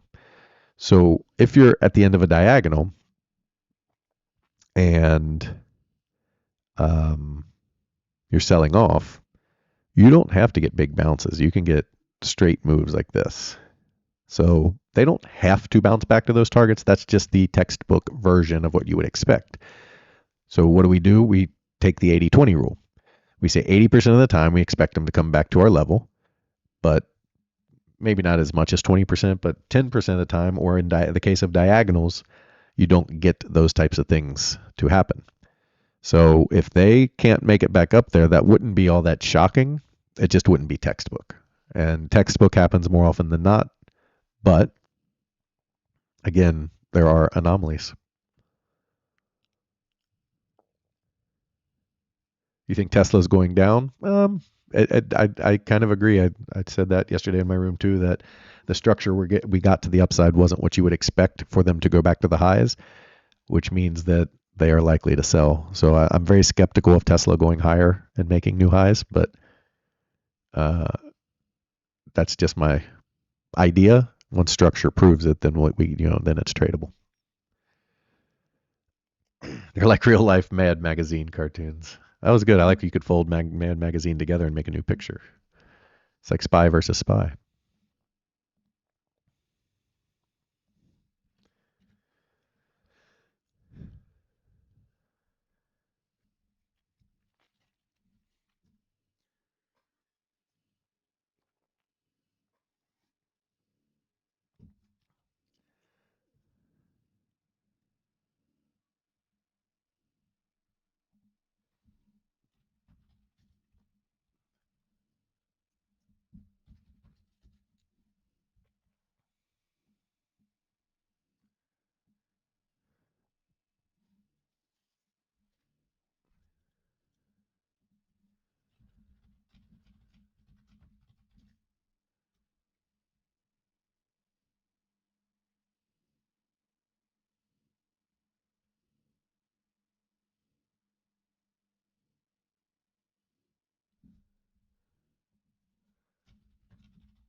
Uh-oh.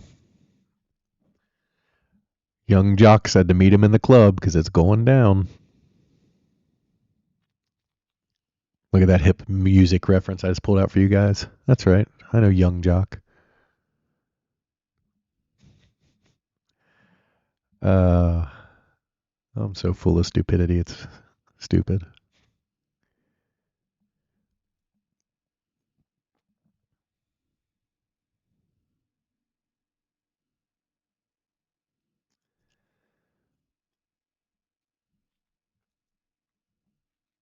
Well, they lost their support from the 10-minute chart that we looked at. They're coming into the next level of support. Going to be a fair amount of it at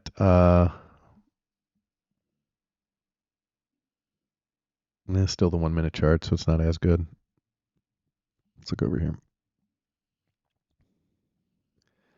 Still a fair amount of it though here around 732.95 or so, down to 732.69. This whole level of chop that they tried to sell earlier. If they get through that, then 731.52 on the SPY. And then we'll see what happens from there. Then the pre-market low is likely next. And they broke out above the high here, so the pre-market and failed. So they're below VWAP, which tells you the pre-market low is a very likely target. So I would watch for 728. And here comes the volatility, guys. Like I said, something didn't sit right with the options pricing. They don't price it like that if there's no selling coming. There's going to be some selling coming. Again, that's a tell if you want to understand the market. Now, let me be clear about that. It's only a tell if there's no major reason for that. So next Wednesday, options prices will probably be similar, maybe not quite as expensive, because you have the Fed in the afternoon. and the Fed can go either direction, and they're not saying it's going to sell. They're just saying it can move a lot of points. So when you have a scheduled catalyst that everybody knows about, options prices are elevated, then dismiss.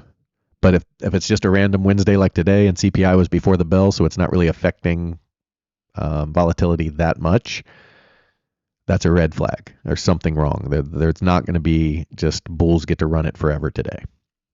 So here's your selling.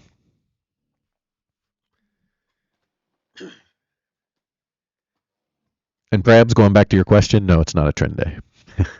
They tried, they came back and tested, bounced, and then failed.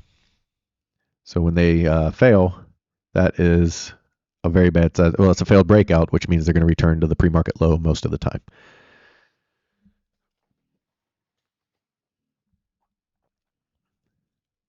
Really doesn't look pretty for the C wave up. No, it would definitely be a diagonal. That wouldn't be shocking. The market is full of them these days. Everything is overlapping. There's a lot of fighting going on when the bears do get involved because everybody wants to buy the dip right now. Sentiment is still really strong, even though the market is selling a little bit here over the last few days. Sentiment to the upside, the buy the dippers are still very strong. I see tons and tons of articles and videos of just buy the dip and you'll be fine. Just buy the dip and you'll be fine. And that may be the case again. I'm not saying they're wrong. I'm just saying there's a still very strong sentiment on the bull side. However, when that fails, and it will fail, that elevator down has a chance to be a limit down. Because right now the overwhelming thought, I just saw a guy on TV today or yesterday on the old CNBC who runs a big investment firm. Same guy that said the last 2 months, these two sentences came out of his mouth within 3 minutes of each other. The last 2 months were the most profitable 2 months we've ever had, and it wasn't close, and that scares us a little bit. That should tell you things aren't right. That's not a normal occurrence. And then a minute later, he said, the next 2 years, I think, are very bullish, and I'm very excited about that. What? You just said that should make you nervous, and you 2 minutes later said that you're investing more in the dips and buying the dips because that you're bullish. Something isn't adding up there. The things that they say on TV just absolutely astonish me. I'll tell you the market can go in two directions, and then I'll tell you why, and then I'll tell you what I think is going to happen. Those things all are okay, but I won't tell you that this should make you scared. Also put all your money in. What? No. Why?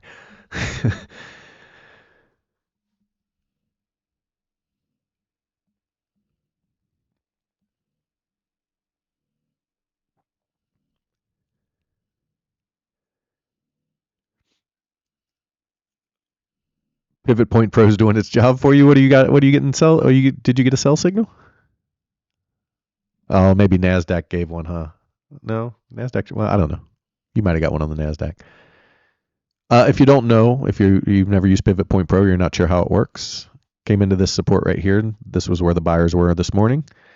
So you would expect a bounce here. You're getting one. Pivot Point Pro coordinates, and this is one reason it's very powerful, is it looks at this. So we trade it on the SPY, or at least I do. You can trade it on the ES or NQ if you want. It doesn't matter. But it coordinates the SPY, the ES, and the NQ together, and it says if all three are moving in the same direction, then buying is broad, and we should be seeing or selling. Buying or selling is broad, and we should be seeing more movement in that direction based on the information that we have, the weakening signals, et cetera, et cetera. If one of them is out of sync, that very often leads to a choppy market, and you don't want to be trading that environment, and you don't get signals. Or if the market shows choppy signals like a sell that fails, you don't get another sell signal. By the way, you would have gotten a sell signal here, which would have failed. As I look at the back side of this, you would have gotten a sell signal here, which would have failed. And then you finally got a sell signal at 1035, it looks like. So 1035. So this one here would have worked out. So you would have had two losers in here before you got to the winner. And this winner turned out to be probably pretty decent. You may have gotten stopped out on this bounce. I don't know. But you would have had to eat 2 losers to get to this winner. And so this win gets really watered down, and the risk of the trend day taking effect, because this sell came into the 8, and if the 8 holds like a typical trend day, you lose a third time, and then it's a trend day and you're off the chart. So you're risking battling the trend setup because they're over the after hours high, and you've already taken 2 losers on the way if we use the old version of Pivot Point Pro. So yeah, this did move down, and you could have had a winning trade here. That's certainly a thing. But the risk of it going down, the risk reward here was, after taking 2 losses, was not worth taking that third chance at it. Now, personally, I don't think the selling is over. You do still have a negative Vold and a positive 80, barely positive. I mean, it's 359. It's certainly not blow you away positive. I don't think the selling is over. I do think they'll come down to 728.50 at some point. Again, I don't think they'll take out this high is what I'm saying. I think before they hit the pre-market low. So can they do this? Yep. Can they do this? Yep. I mean, they can get there 100 different ways. My point is, I don't think they'll take out this high before they get to this pre-market low. And then we'll see what happens down here. They can absolutely hold this and bounce and just keep it in range all day. That's certainly possible. But if they break the pre-market low, that is below the 1-day minimum, you could start to see a little bit of waterfall effect happening. And they're back below the put support. Keep that in mind as well. All right, we are at past 11, and we still aren't through the whole sell cycle. And I do believe that the selling can continue. I only trade till noon, so I don't think there's a high likelihood of getting a buy signal. There's a likelihood, but not a high one, and I don't want to ramble on again for another. As I say that, they trickle into the sell cycle right there. But the NASDAQ has to close this bar. All right, maybe I'll wait a bar and see what happens. NASDAQ needs to close this bar in the red, and then it's possible we can get a buy signal. That's funny that they just did that.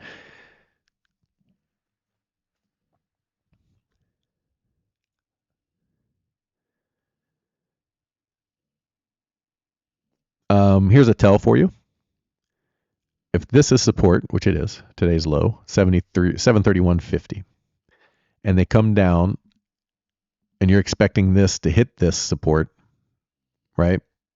If they get close to the support, which they did, and they bounce away from it, and then they start coming back down, that means this support is not the target. And I kind of already believe that anyway. I think this is at least the target. That means this support's unlikely to hold. Now, can they come down and bounce it? Of course, they probably will, actually. But I think they'll fail it. So anytime you have a support level and they get close to it and then bounce away from it, as long as they start coming back down, I mean, they could bounce away and just run away. But if they start coming back down to that support level is very likely to break. Because all they did was trap there. So what they did is they did this. People got long. All they did was run it back to the 8. And people got long into VWAP in the 8. And then they're going to take it down here. And they're like, oh, well, my stop's down here at support. Yeah, well, it's going to get hit.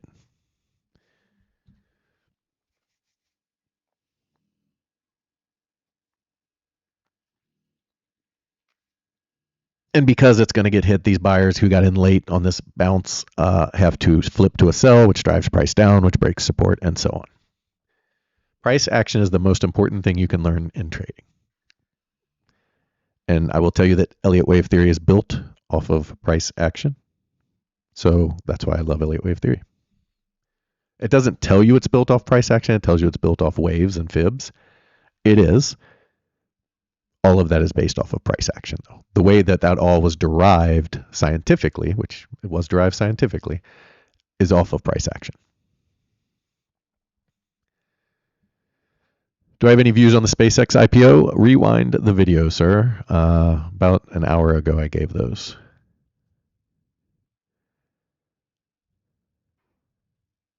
Why do we see consolidations at the top and hardly any? Oh, sorry. Why do we see consolidations at the top and hardly and a rip higher at the bottom in this sign? Is this signs of a bull market? I think you're asking why do we see consolidation at the top but not the bottom? I think that's what you're asking. It's kind of an oddly worded way to do that. But if that's what you're asking, in bull markets, yes, that is a sign of a bull market because there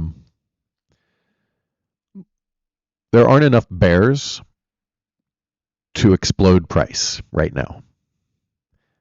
They're picking up steam. There are more bears coming into the market, that's for sure.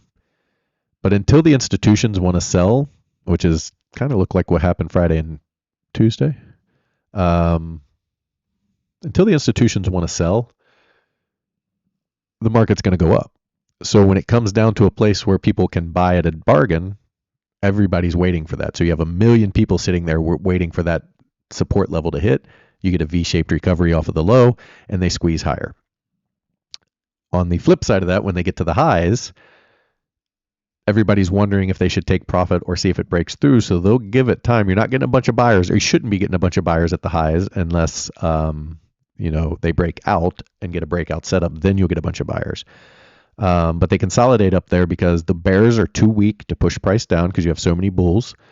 The bulls don't want price to go down, so they will balance that and then end up breaking out or pulling back weakly to a support and giving another buying opportunity. So when you are in a that's why you have flags, right?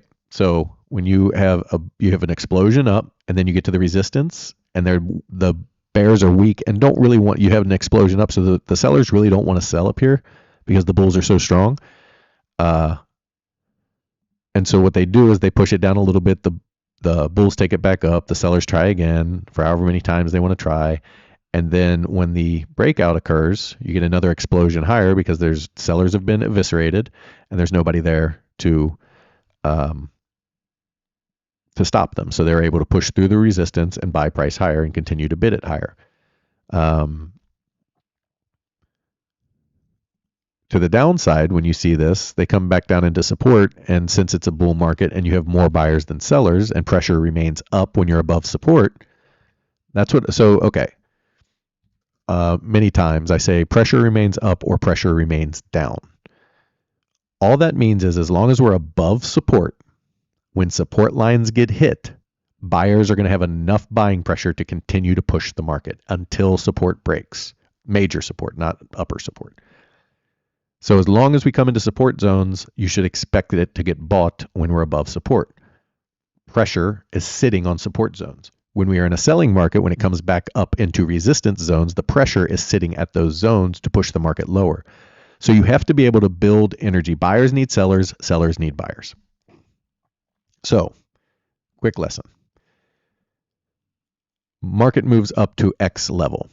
At some point, there is no more people nobody wants to sell, right?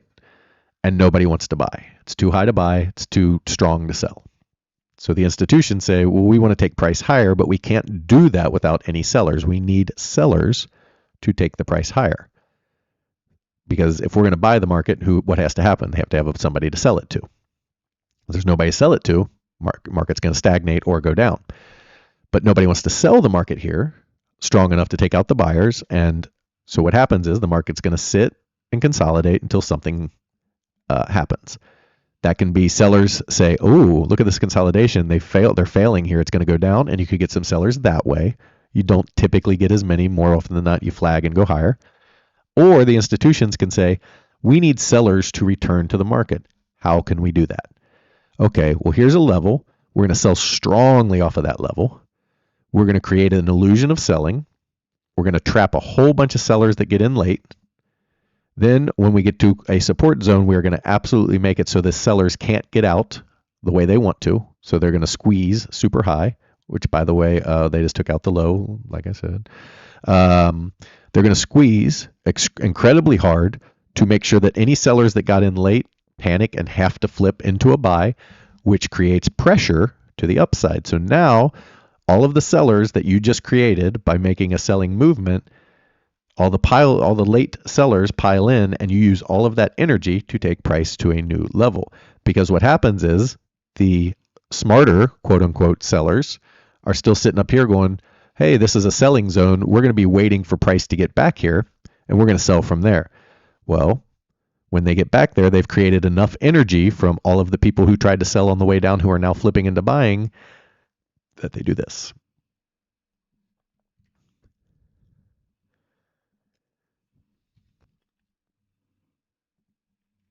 That's what pressure means.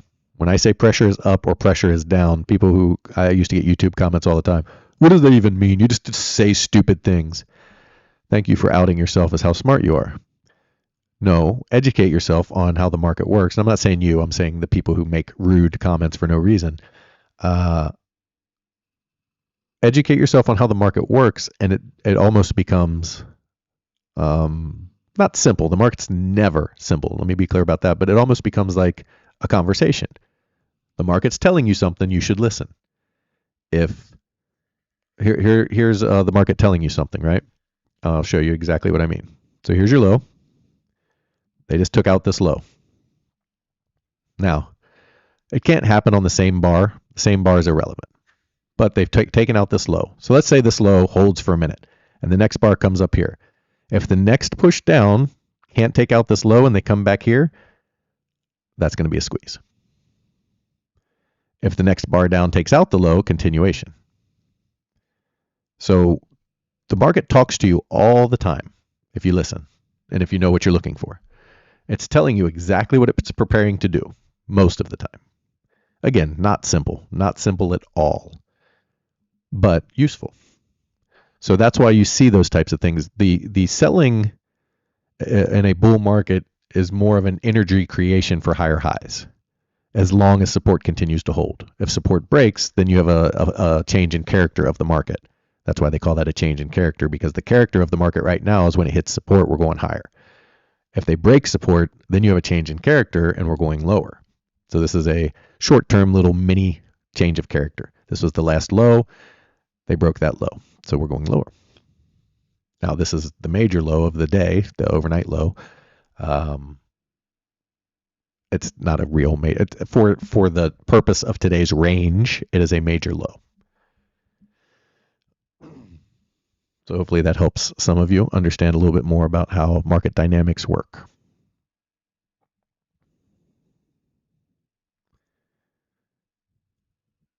It's why people that say you can't understand the market or to say what the market's going to do because support didn't hold this time. You said to buy there and we didn't go higher. I said to buy if you had a setup. That there's two different things. And two, if support doesn't hold, that's just the market telling you here's what's next. The next level of support is next. What's the next level of support? It's actually right here. There's a little bit of support right here where they're at. And then truly the next level of support is 728.50. That's why when they break down up here, I can say with pretty much confidence that they're going to come down to the pre-market low.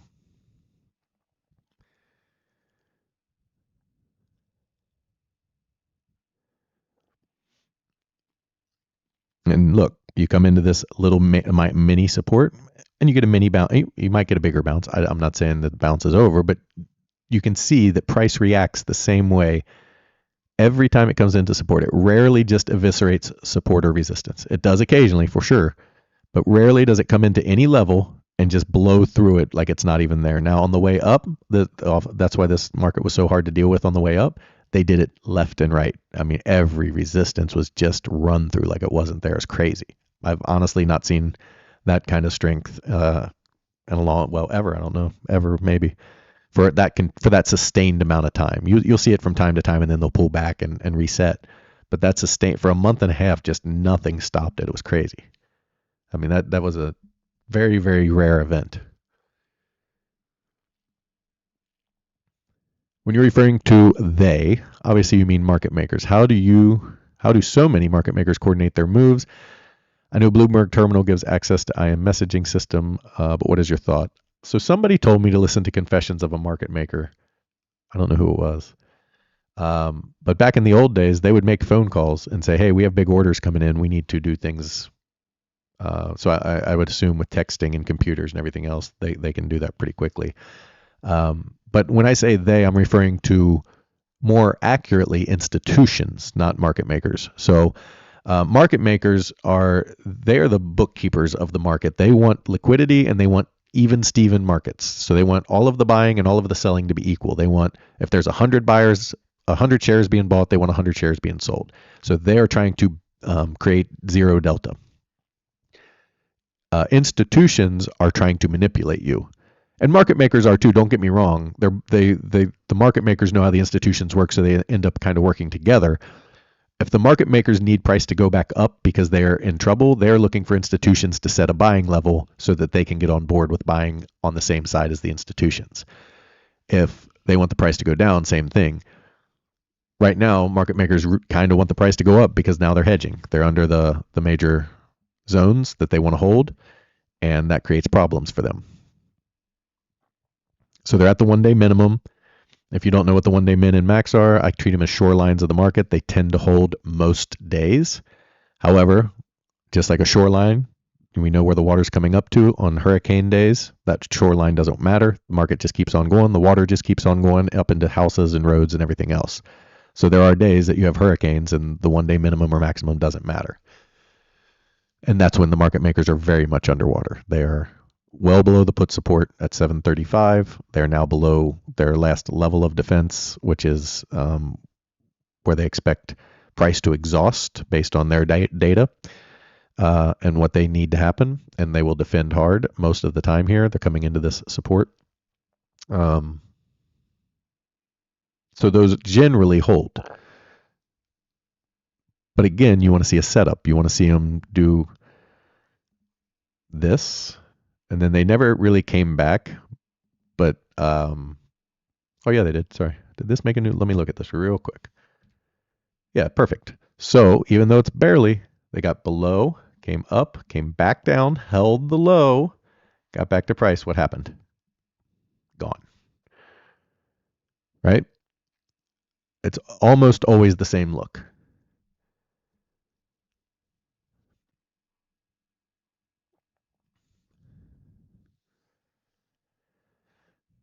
Oh, we may get a buy here. I have not even set up for the trade because there's been nothing going on. So I guess I better set myself up for a potential trade. Hopefully I can do it fast enough. Don't get crazy, guys. Okay, let's go over here to trade. Let's see what their price. God, they're still 250. Crazy. This late in the day. All right, we're going to do half positions today. What's our strike? 731.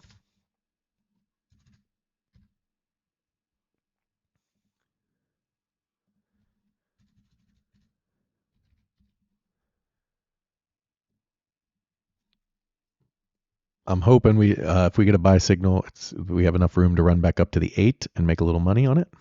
That would be my hope. Might need to move to 732. Let's see.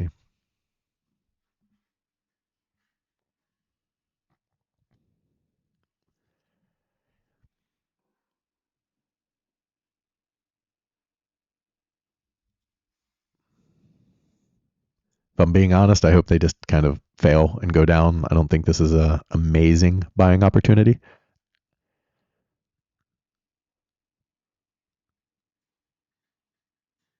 But I'm not smarter than the indicator, so I always have to remind myself that the indicator's built for a reason. It's checking all the things that you would expect to happen and giving you a quality entry. So I always got to remind myself there's a reason it gives buy and sell signals, and there's a reason it doesn't.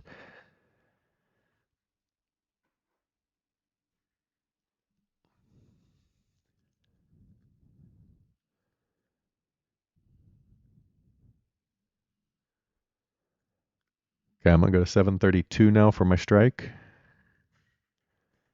Since they didn't fire before 731, they're not going to fire when they come back up until they get at least a little bit higher than that.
Yeah, especially now. Now I do hope they fail without giving us a signal.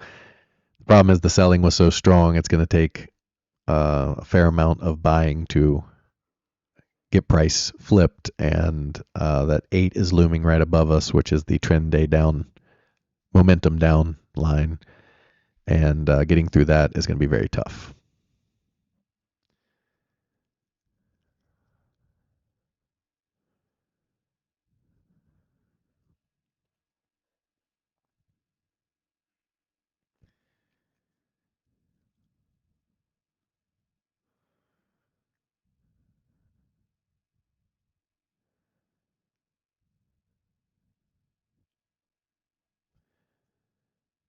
Don't flip now. Just go ahead and reject and then give us a signal after you pull back. That would be okay. Or better anyway, not okay.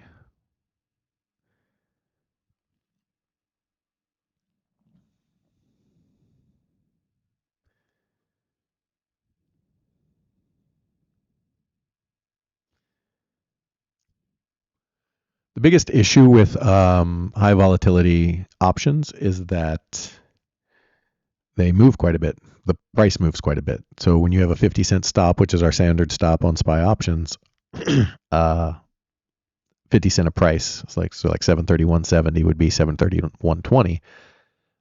Very often on these high volatility days, it moves more than that, yet continues the trend. So it might go down 60 cents or 70 cents and then continue higher.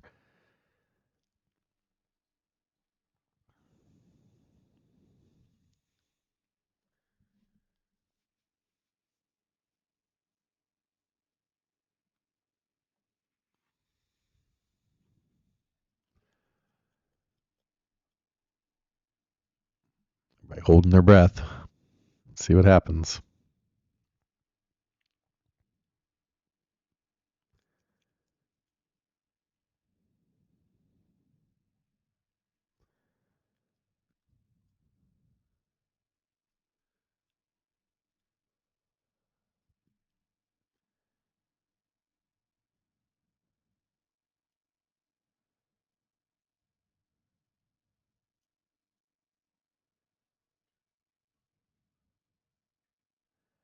Well, the 8's starting to curl, so that's at least positive, but getting a signal here still wouldn't be my favorite.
You looked at Confessions of a Market Maker, thoughts on the concepts. I listened to probably 6 episodes or 7 episodes of it, and if it was a book, I did not read it, but they had a podcast I listened to while I was driving to get my dog, and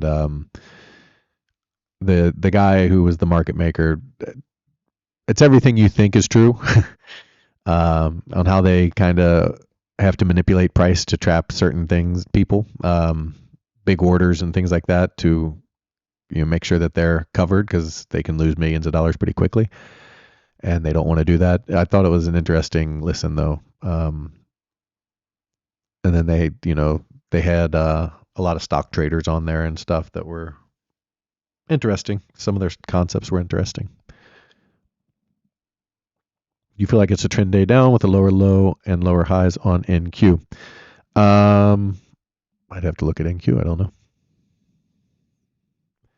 And since we're about to get a buy signal, I really don't want to switch screens, but I'd have to look at it on this chart. Let me see if they're. We'll do it real quick. They haven't broken the pre-market low, so no. If they don't break the pre-market low, then trend day is that's not a trend. It's just in range. Remember, trend day has to break the range.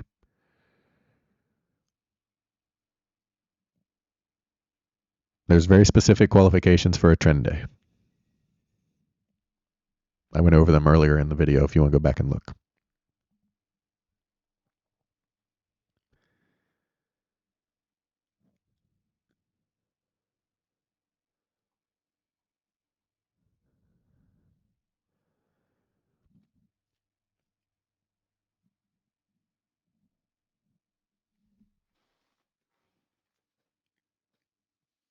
Not saying we can't rip higher if we get a buy signal. I am saying I don't like the where the entry is likely to occur unless we get a pullback first. Then I'll like it better. But you're essentially you haven't hit your target, my target, the pre-market low. They came down close to it and went away from it. If they start coming back to it, that means they're probably going to break it. They haven't. Then they're going to enter right at this 732.83 area, which is going to be pretty strong resistance. Plus the 8 is pretty strong resistance. Plus the 21 is pretty strong resistance. Plus VWAP is pretty strong. I mean, it's just a really tough place to enter. But if it is going to be a squeeze higher, then then they can get through that. It's just not a great entry zone, and you're likely to see a pullback first, which you're seeing a little bit of now.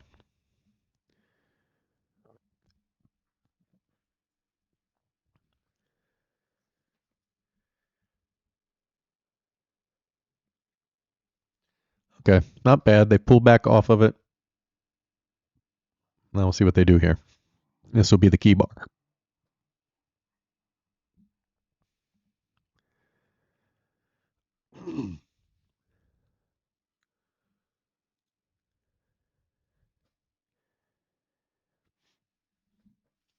Remember, they got down close to. I think I just said this, but they got down close to it. They went away from it. If they start coming back down toward it, if they get back to it, we're likely going through the pre-market low. Looks like a squeeze on the 1 minute heading lower, not higher. That's possible, very possible. In fact, as far as the start of C waves go, this on the 1 minute chart over here, I don't know how great this is for a 5-way, but you have 1, 2, 1, 2. You could count. No, I'd go down 3, 4, 5, and then you'd have 4 and 5. So a lower low here would not be shocking.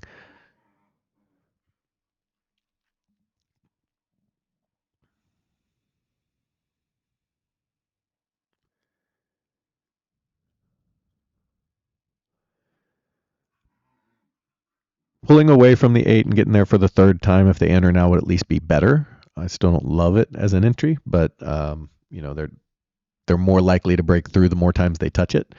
So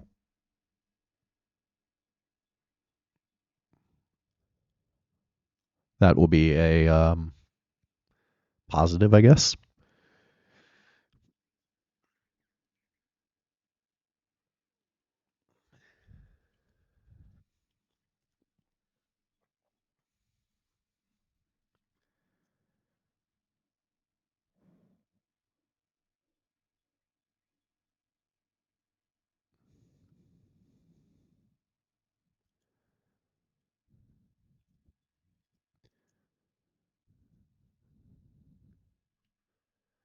If we don't get a buy signal on this bar, I will be having to terminate the video. That's right, terminate the video is the language I went for there. I do need to. I have a call at 12 with my group, and I do need time to use the restroom and kind of stand up and let my dogs out and just regroup before we do another hour-long video.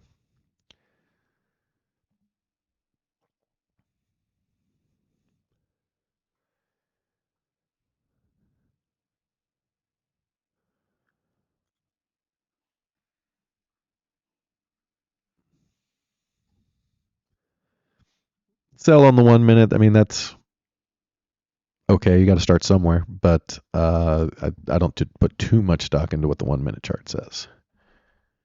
I'm not saying you're wrong or it's not going to continue down. I'm just saying that's not a huge influencing factor on what I'm doing. Thanks for the analysis. No problem. I appreciate you, Ponzi, even though I don't know what you're saying half the time. Time for adult diapers? Heck no, man. I ain't that old. I can hold it.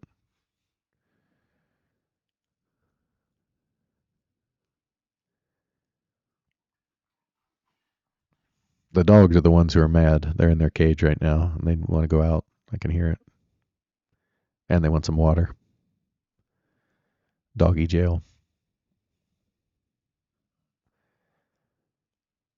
All right, I'm glad we didn't get the flip here on this candle because, like I said, I did not expect this to be a great buying entry. Does look like they're going to try to push down here and test these lows. If they give a buy after this, then I would be much more inclined to like the buy entry because you got to push up a pullback that tested and held and then acceleration. So if you do have Pivot Point Pro and they do give a buy after I sign off, since I think it's unlikely we'll get one here unless this last minute's a ripper, then I would take it, but I wouldn't be holding my breath necessarily. I do think they're going to come hit the pre-market low before they make any kind of meaningful bounce, if they make a meaningful bounce. They don't have to, but this pullback and then go makes me makes it a much better buying opportunity than just that straight into the 8 buy.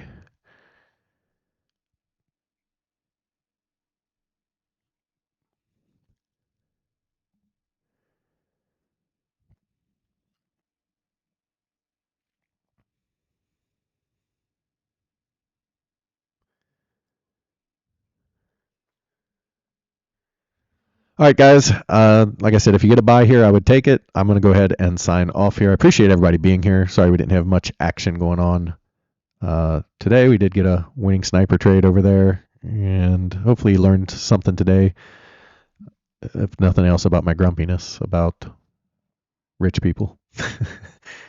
Again, not that they're rich. I don't care that you have money. I think that's awesome that you've built yourself into a place that you have money. If you did, just how they act sometimes is stupid, but anyway, hope you had fun here. Learned something today. Not great for trading today, but overall, I hope you enjoyed it. I enjoyed having you here. We'll do it actually in 3 weeks, guys. So next week not in, week after not in, and then we'll be back after that. And then that should be it for any extended period of time. I may take a Friday here or a Friday there for camping or something, but for the most part, that should be it for longer term vacation stuff. So have a wonderful rest of your day. If you are so inclined, I'll be back to give a closing update at 3:55 right here on the YouTubes.